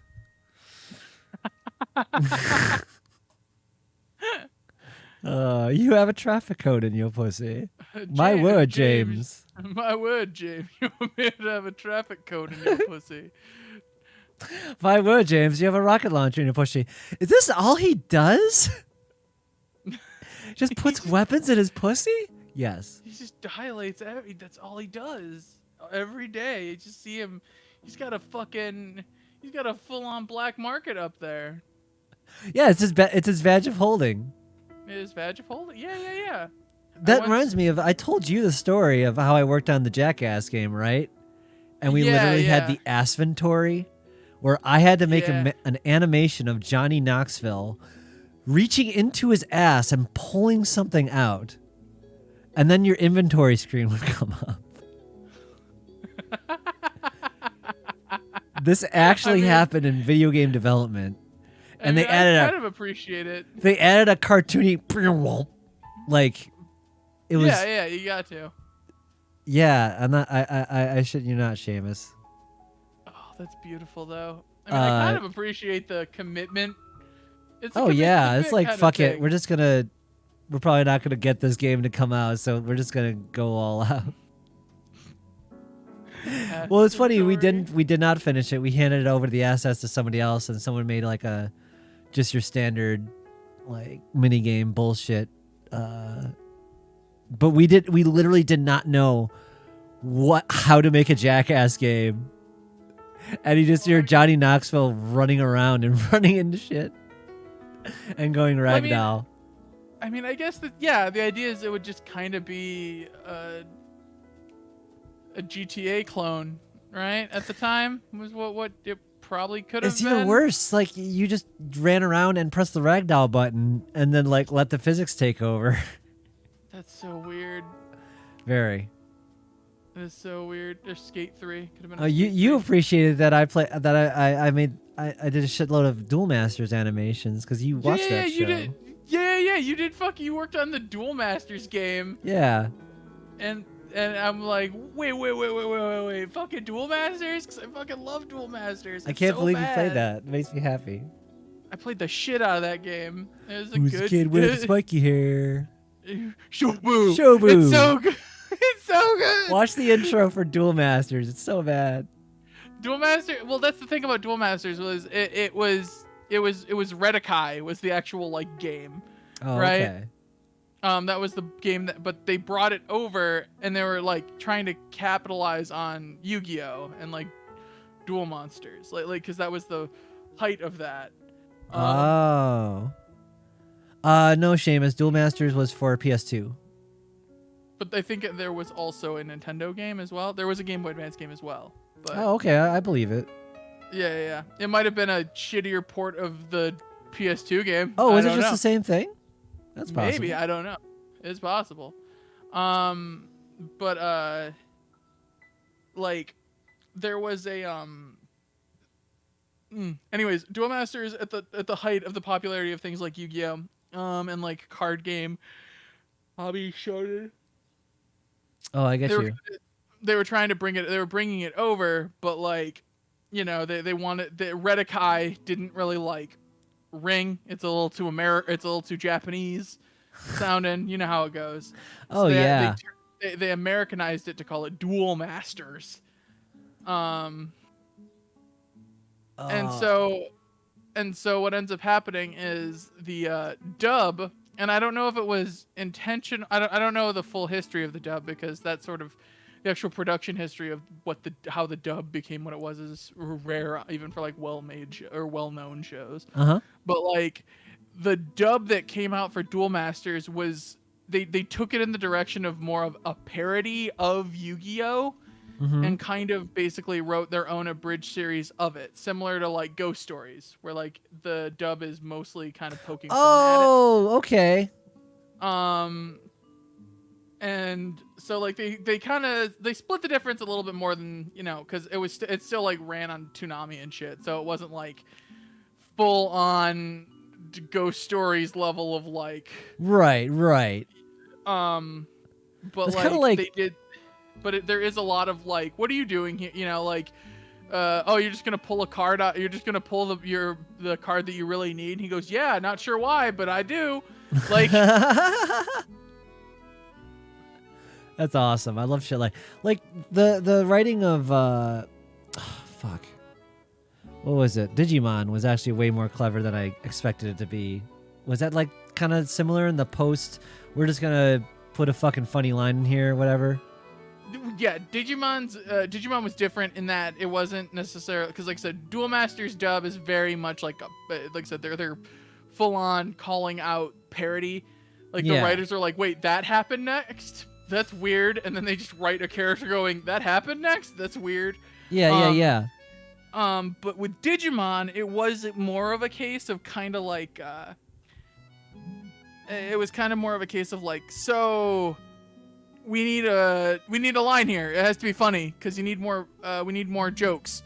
We need more jokes here because it's a cartoon for kids, you know? Like, that was always the big thing because Yeah. Japanese, Digimon was a little more serious. So they kind of would, they'd tag in extra sounds and add goofy, cartoony sound effects to mask more serious or bad moments kind of thing. And they wanted to make the characters more quippy and fun. Like, that was the other thing. They made all the Digimon very quippy in the dubbed version. Oh, so like originally it was like way more serious and like grave. Not way more. I mean, it's still a fucking kids shonen about monsters. So like it's more serious, but it's more serious in the sense that like the Digimon aren't always like, gosh, I'm so hungry. Well, if you're hungry, why don't you go eat your own foot? You know, like weird little quips and bits in between all the different things. I couldn't believe I sent you. I didn't really watch Pokemon I was really kind of past my time, and I saw that clip. I randomly found the clip of the girl in the bikini, like, wow, she's so pretty. And then she's just like, I don't really want to do this, but we need the money. It's like, whoa. Yes. That was the realest Pokemon shit I've ever seen. That episode was actually banned. Banned, huh? For that? No kidding. Not for that scene, actually. It's because James has massive tits. Wait, what? They're in it. That episode is them doing a beauty contest. James has massive tits? Yeah. That episode is where they have in that episode they have they're doing a beauty contest, and of course Misty enters, Jesse enters, and James enters, but James has these big fucking honking tits because he's in a bikini. And he's like killing it. And so they like banned it because you don't want the kids to think that they can have tits and be a boy. No, you don't want the kids to think they can have tits at all. Yeah. The fuck. But it's one of 3 episodes that are banned. That's wild. Did you just go out and get implants? That's impressive. That's like dedication. Well, he commits to the bit. That's the thing about fucking James and Jesse as villains. They fucking commit. When they do they perform. They're queer icons. I love them to death. They are queer as fuck. Like I'm like, oh my god, I'm cheering for Team Rocket hardcore. Why? Because they're queer as fuck. Right? The only thing that always bugs me about Team Rocket, and I wish that it was addressed more, is they split the middle where it's this like, I kind of like Team Rocket certainly acknowledges Ash's existence, right? And like they have these like conversations about like, we got to catch the twerp and we got to do this, but like it's always within the confines of the narrative, like within the narrative of the world. So like they kind of they have this like, they don't like acknowledge they have a history ever. Like, it's not that the first time they meet is the first. It's not like every time they meet is the first time they meet, because they definitely like know each other, but like they don't have like, it doesn't feel like even now in the newest episodes, there's not like a rapport between them that would dictate that they've known each other. I see what you're saying. Like maybe they've heard of each other, kind of. They're like, yeah, we've met once or twice, but like that's kind of how it feels. But I'm like, motherfucker, like every day you hang out every day. Come on, you learn something about each other by now. Yeah, it'd be like you could refer to them by name a little bit, like we're gonna get you Ash once in a while. It doesn't have to be all the time, but they call him a twerp most of the time because he's a villain, or because they're villains and they're bullies and stuff. Like, and that's fine. But like, they're always like Team Rocket. It's always like, what are you doing here? And it's like, what do you think, Ash? What they do every fucking week. Yeah, exactly. And again, I understand that they want to keep the confines and the narratives of of each season of Pokemon to be its own thing, kinda, but not really, but kinda. They want to toe that line, but then at least within the confines of that season, have them kind of build a rapport a little bit more. It's not common. Like there's this episode or two where they have like where they give Jesse and James like a plot line, and they actually the twerps help them and stuff. There's a really solid one in X and Y where like, yeah, there they are. There's their massive tits. There's the massive tits. Thanks, Lear. There is a episode where Jesse like falls in love with this guy in the woods. Whoa. And like, she's like finally happy for once being like a doctor in the woods with this guy, or being like a Pokemon vet, and like, she has to choose between her two loves of being a villain and like this guy, and like it's never gonna work. She's like, it doesn't work out. Does she choose the Rocket? Is her heart with the Rocket? Yeah, her heart's with the Rocket, and they maintain their little found queer family. Because James and Meowth are like, let's go, we can't take that from her, and they're all like, oh, do you idiots think I would abandon you? But like in that episode, the twerps come across the vet too, and like they're like, that's Jesse, and then they're all like, don't fucking do this, don't fucking be a dick, she's trying to start a new life, be cool. Oh shit. And like that's like its own narrative, but like that's usually like one or two that's only like one episode a series. It's like only one episode a series. Oh, I didn't know the OC Meowth was trans, or voice was trans. That's cool. That is cool. I did not know that either. Cool trivia. Cool trivia. We do have to do some shout outs here, if you're cool with that. Go for it. Oh man, I gotta fucking.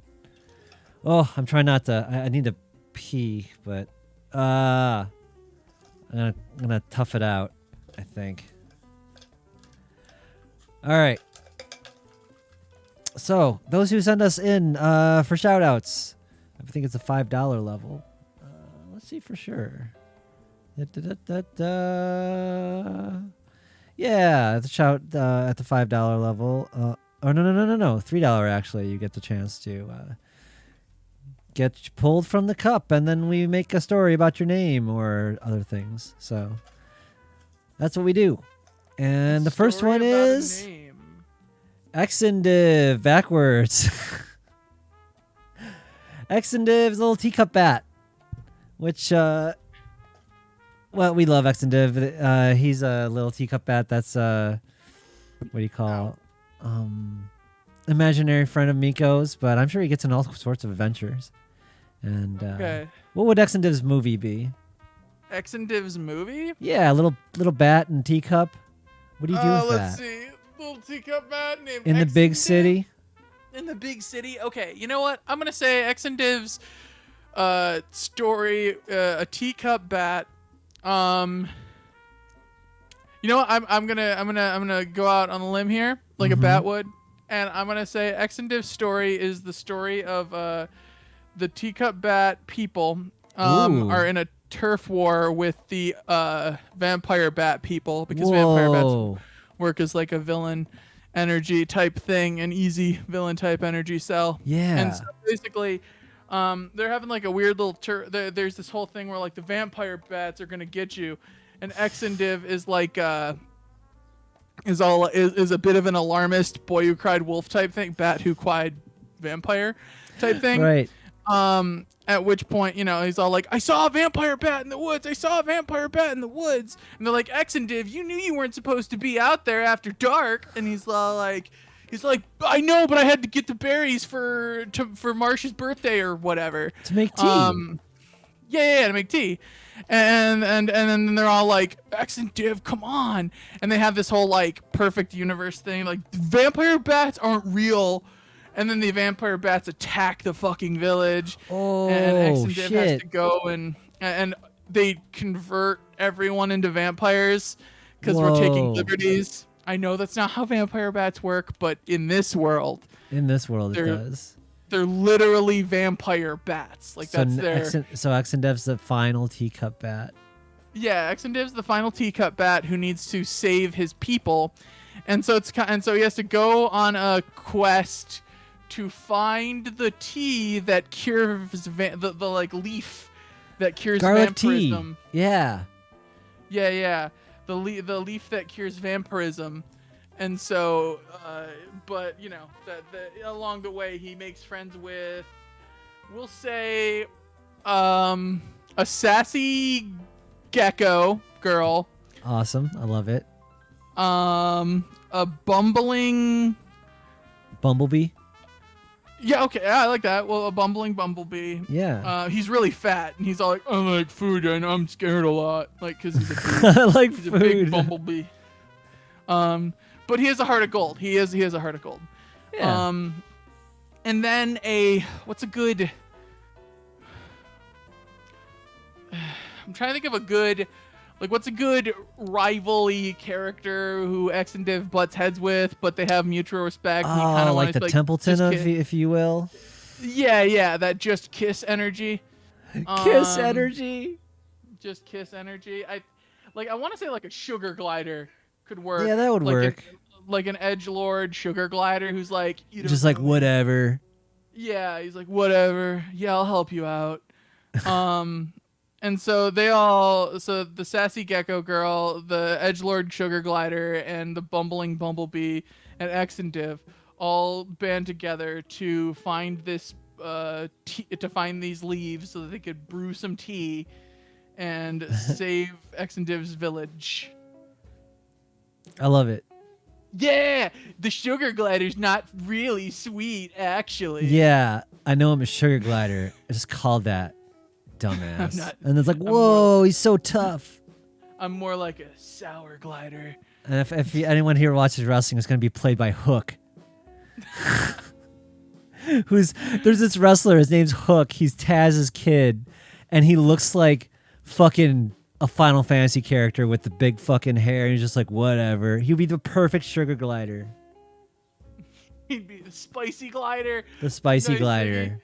Ziggy, you got it. The fucking spicy glider. He's a spicy I like it. glider. Yep.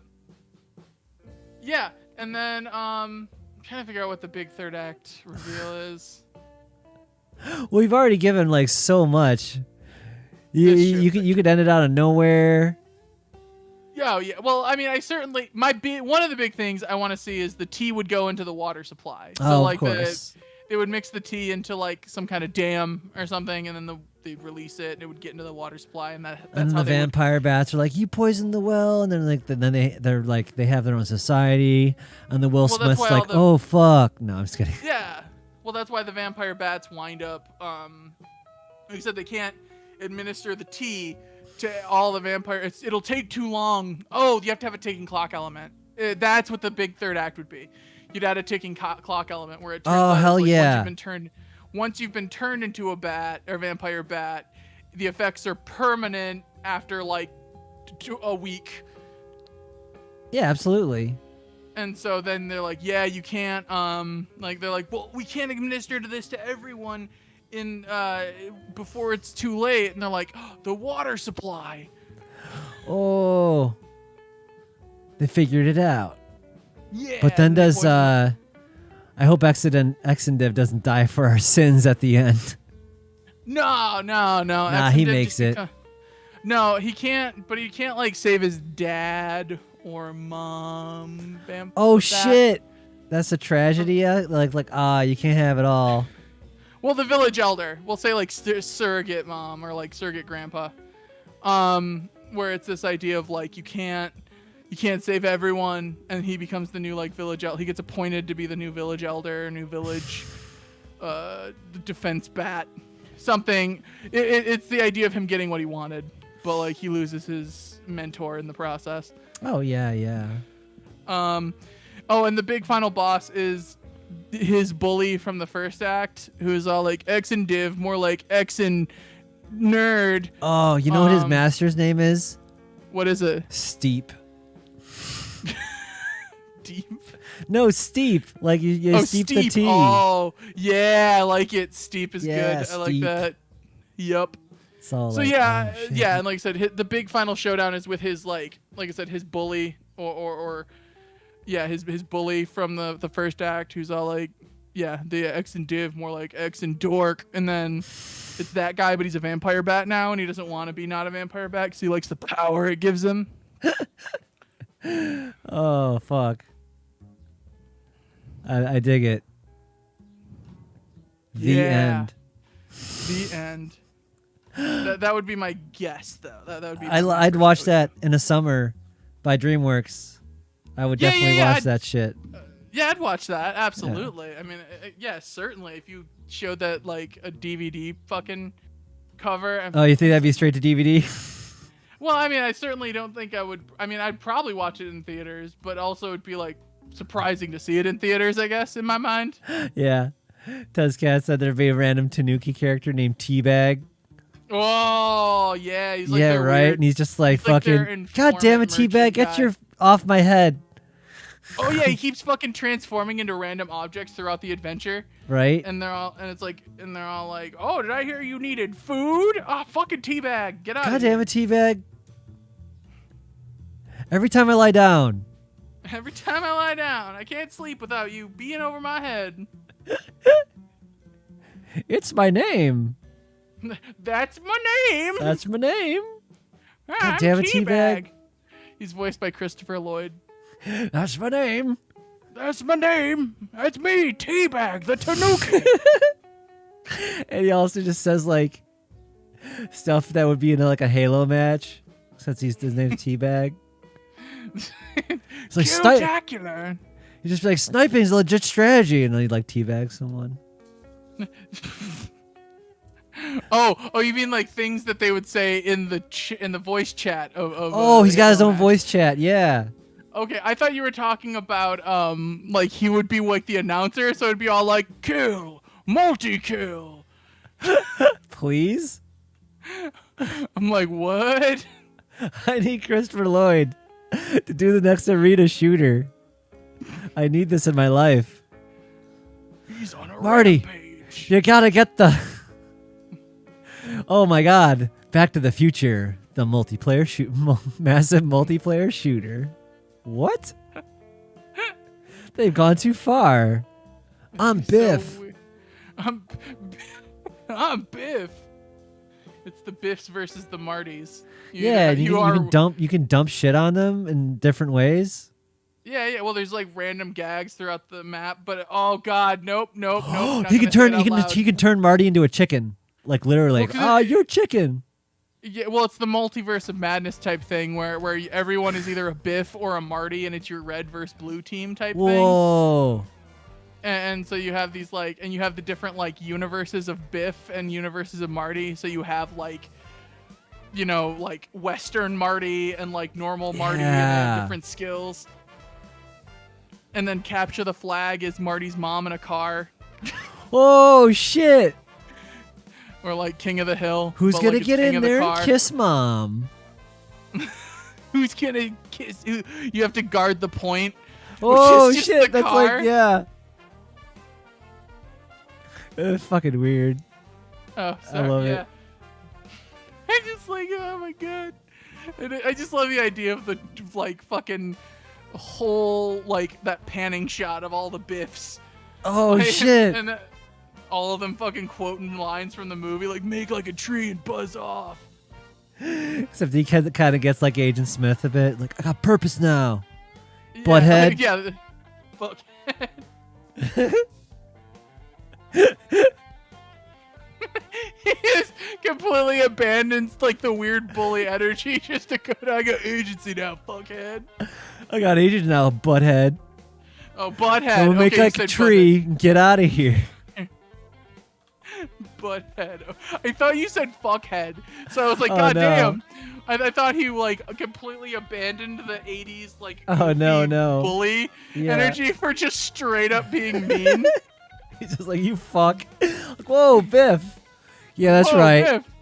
Yeah, I'm done with the I'm dumb 90s shit. Biff. I'm 90s Biff. I'm aughts Biff. I don't give a fuck. I don't give a fuck. Oh man, I want millennial Biff. You would just be a fucking Doomer Channer type dude. Oh my god, you're right. Like, hey Marty, that's check out horrifying. this hey Marty, check out that link I sent you. Yeah, one of the Biffs would be Donald Trump.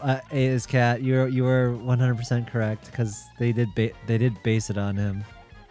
Yeah, exactly. The alternate bad end 80s. All right, we gotta do another shout out. Holy shit, I'm bad. And we got Regda. It was a hoop bird. I'm trying to think of something for Regda. Regda? So wait, Regda. Is it another movie for Regda, or is it I like the movie plot. Yeah. Okay. Bird named Regda is a hoop bird. What is it? It's like Regda. Like, did you Regda? Did you Regda? Did you Regda? And like, you're like, oh, you're Regda, and that's how they got their name. Like at the FurCon. Did you Regda? Did you Regda? Oh, okay. This is a hoop bird. Okay, I had to look up what. You had to look up what a hoop bird was. Yeah. I had to look up what a hooper were. Oh, they're very cool. What is it? What did the hooper? Yeah. Okay, so it's a hooper. Okay, hooper bird. It's a basketball movie now. Oh, okay. I can live with that. I like right? it. And we just do like a cute version of Hoop Dreams. Well, no. Okay. So, okay. The question is it a? Are we doing an Air Bud thing, or are we doing like a Teen Wolf thing? Maybe, yeah. Because like the Teen Wolf they turn thing into would the be, bird, and they're just like, oh shit, they can he fly. We can't guard against that. Yeah, like it would be the idea of like being a werebird gives you a lot of advantages. Totally. Or is it the weird like fucking Air Bud movie where it's just this fucking bird, it's just a normal ass bird. They give the who ball, they let on their and they're like, and then the ref's just like, it's not against the rules to give a bird the ball. It's like, what? There's no rules against having a bird on your team. Yes. Oh, epic slam dunks, B Nuki, and the game would be amazing. It'd just be like NBA Jam ripoff. I'd probably work on it because, you know. Okay, I'm into the teen wolfification of Hoop Bird. I'm into that narrative, right? Yeah. So regular old Regda, would be mild mannered Regda would be living their unassuming life and like not be great at basketball and probably be too short for basketball. It would be the go-to there. Oh yeah, and then they become a bird. Yeah, because they don't. Their bones are too weak. We'll mix it because we'll get like milk to help sell it because it's the 80s. So yeah, their bones are too hollow and weak and thin, so they don't do good at. They can't handle it well. But when they get pecked by a werebird in the night, I like it. They transform into the persona. They just transform into their persona. Yeah, TF, absolutely. baby. I'd watch that shit. And then the final basketball team has Flubber. It's an epic crossover. They have Flubber. They got Flubber. I was gonna say to change it up. The big finale is that they found their own bird person. Whoa! Shit, I like that. Yeah, they found do that with like. I didn't see it. You might have seen it. Didn't like Little Bow Wow? Didn't the kid from Maguire find his super serum of some sort? Mike or whatever. The Mike one. Yeah, he had his own because Mike he was wearing the Magic Jordans. Oh. Which made him as good at basketball as Michael Jordan. So what the fuck did Lip Nicky wear? Birds? He wore birds. Did you wear right. birds? Like actual birds? I think the real issue with I think the real oh shit, Larry Bird makes an appearance cuz Oh yeah. No, right? Larry Bird is actually a bird. And then like maybe that's the one who pecked him in the first place. That like explains all of his awesome It turns out Larry Bird actually... Okay, I'm into that. I like that. It's the original werebird. So then bird basketball or birdsketball as it's come birdsketball becomes its own form of sport. Yes. And that's the weird that's the ending. Well, like I said, you weren't expecting this to be the ending because like I said, you think it's a Teen Wolf ripoff as you're watching. Oh yeah. And They you're just like, okay, it's transform just a the world basketball. into bird people. Yeah, but like it turns out that you can just when you become a werebird person, there's this whole extra like step up to the actual form of basketball where they stop having like a floor to dribble on because then they just fly around and shit. Yeah. I like that. And it Seamus said there's a were-squirrel bad guy whose name's D's Nuts. God damn it. They'd definitely be the manager or something. He's the bully. Like, you need any water? And then just fucking teabag you. He is that yeah, there it is. It's Christopher Lloyd, it's the Tanuki again, except for he's just like Oh my god, Christopher Lloyd, stop it. he's there again. He's like, "Hey," he's like, "Do you need any water? I'm the water boy." It's me, D's Nuts. How about these nuts? God damn it, Christopher. I mean, God, Christopher Lloyd, get out of the fucking recording booth. I'm sad and bored. Okay, Chris, we get it. I just don't have anything to do. He's right. I'll be in your shitty bird movie. I have Back to the Future money. I don't need anything else. I just want to do something. Oh. He did. He looked like 80 when he was like 30. It's kind of impressive. He's one of those people that just does. It's sort of like how all the early wrestlers of like the 70s looked like the they were ever 40. old. Yeah. Yeah, and then they never stopped looking 40. It's They just, never stop looking 40. Right? You're right. they got the dad bod. 40 forever. It is though. It is. It's Who was real. I was talking with someone about how insane what counted as a leading man in like the 70s.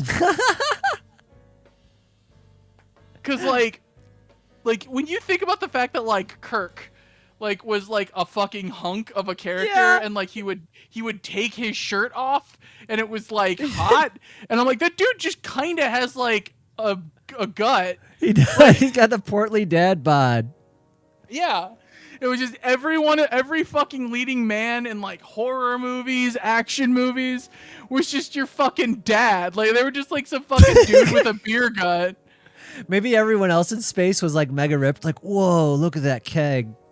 It would be though, because like I said, it would be like in fucking Star Trek. You'd walk in, it'd be like there'd be a battle arena, and the green queen would be surrounded by dudes in speedos with fucking 40 packs.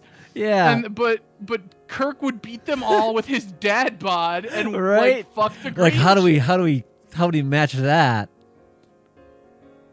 And they always gave him a big ass belt to hide his stomach. Oh, that was my favorite trick. When you got the Right? belt that's like right below. Yeah, they just like put it right in the middle of their stomach. It's Yeah, the yeah. huge Well, it's championship belt. yeah. That way you don't see the actual like overhang at all. Oh, but then But it he's gets still bad. shirtless. There was a Japanese wrestler. His name is Shingo. He's super good, but he does the belt thing. He's got the big belt, but he's got the overhang belly. It's just weird. Wait, under his despite having the belt, it overhangs underneath it. Oh still, no. pops Well, out? like I said, the belly comes up because you got the belt so tight. So it's got this weird top. It's like a top gut belt thing. It's so weird. Whoa, anyway. it's high belt. It's High high, belt. belly. Yeah. Damn, that's impressive. Anyway. But yeah, so I would definitely say Teen Wolf, Oh, thank you but for with the follow. with the added twist of inventing a brand new sport all its own, bird skitball. Bird skitball would be hot. Yeah. I'd play that shit. It would be even better than blitzball. You would have your Because you can your own breathe. little- God damn it. Yeah. You would have your own story in it because you're a dragon without wings trying to play against a bunch of winged birds. Yeah, we got a Twitch. Yeah, we try to promote it. I guess I'm just not very good at that. Oh my god. Oh, thank you so much, Regda. That was your story. Let's find out who's got the last story. It is Tobe Otter. Tobe Otter. You got the next big Otter. DreamWorks hit.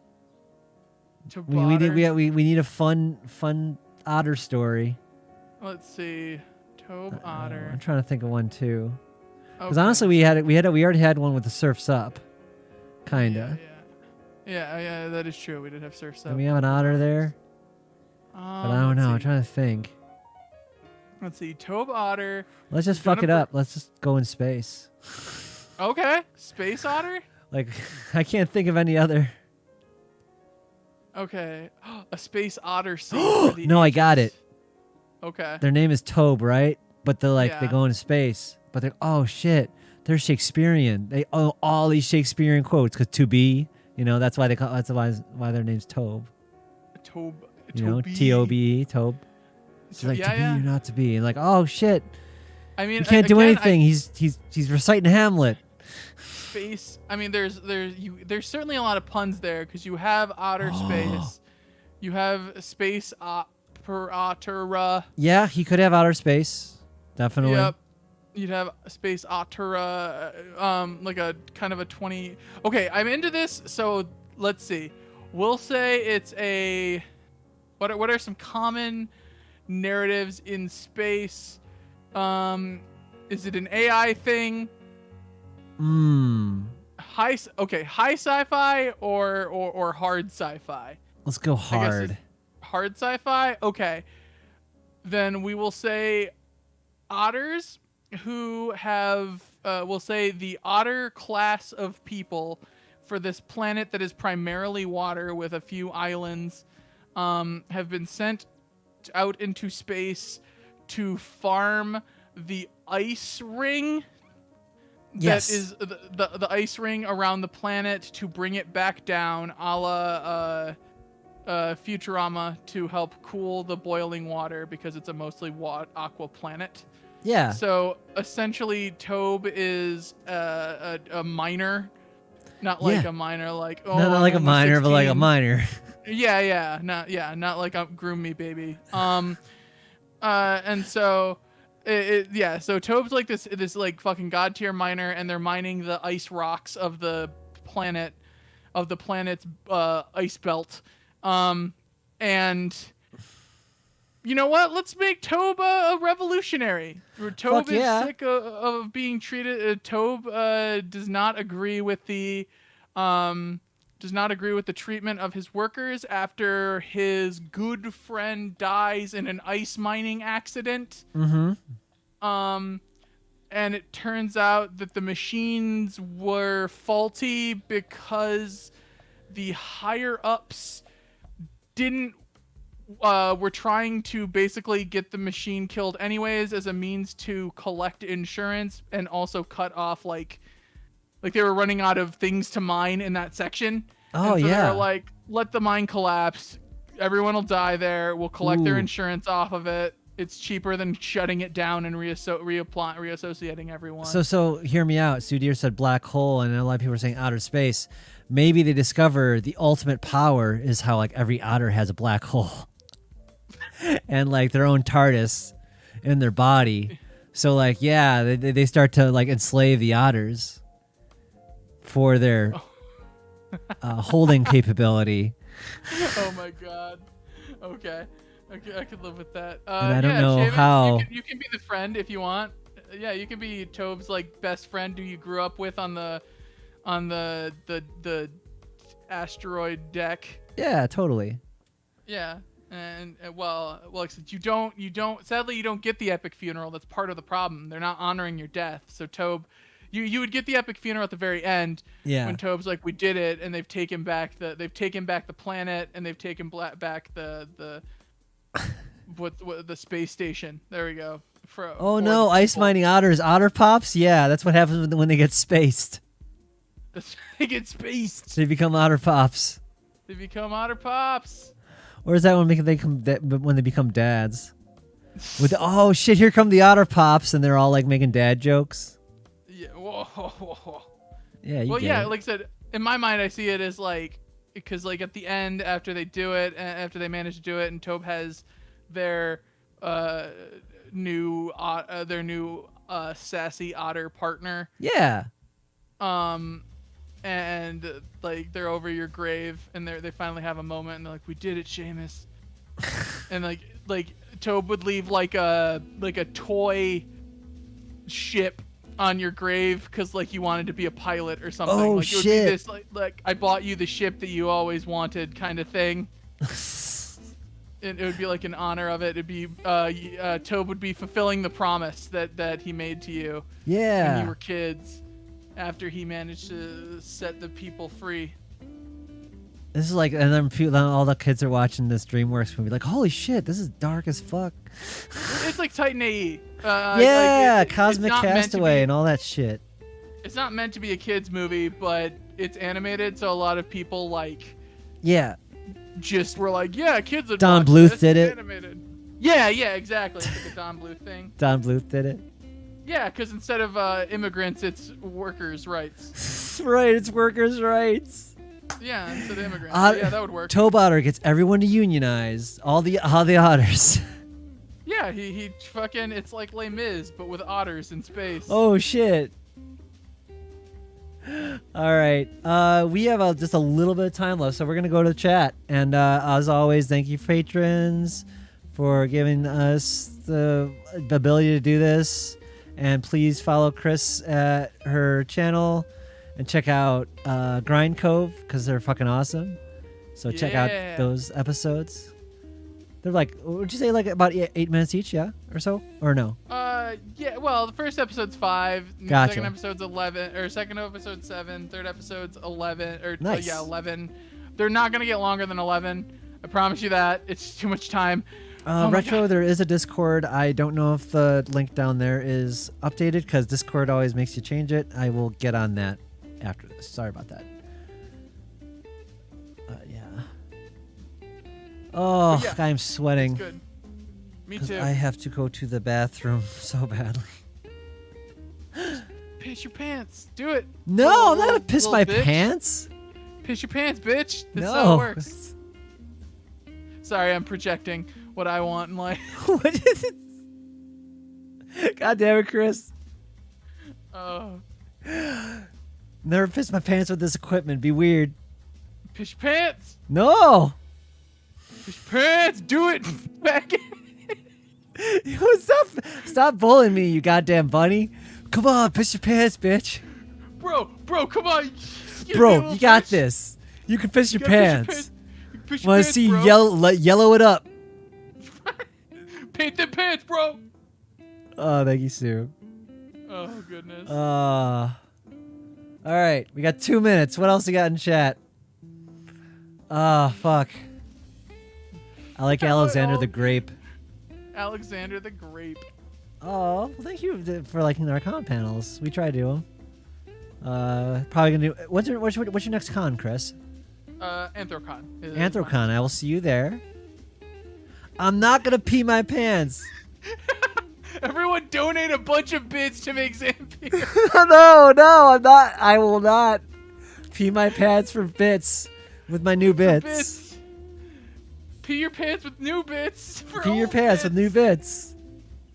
Oh, Oh, I think that might shit. be against terms of service for Twitch. Oh my god. Can you do pee fetish videos? On Twitch? If you just imply it all, Yeah, if it's just a bit, like if it's just a joke, it's just a joke, bro. you just have to wink at the camera, and that makes everything better. Wink. No, it's a bit. No, it's a bit. Oh fuck! I'm gonna explode. We are back Monday. I believe we'll be here for Multiplayer Monday tomorrow. I don't know if we're playing more riff tracks, but we will be back at 7 p.m. Central, and so keep an eye for that. It's a lot of fun, and then you can play at home too. That's those are fun. It's massively.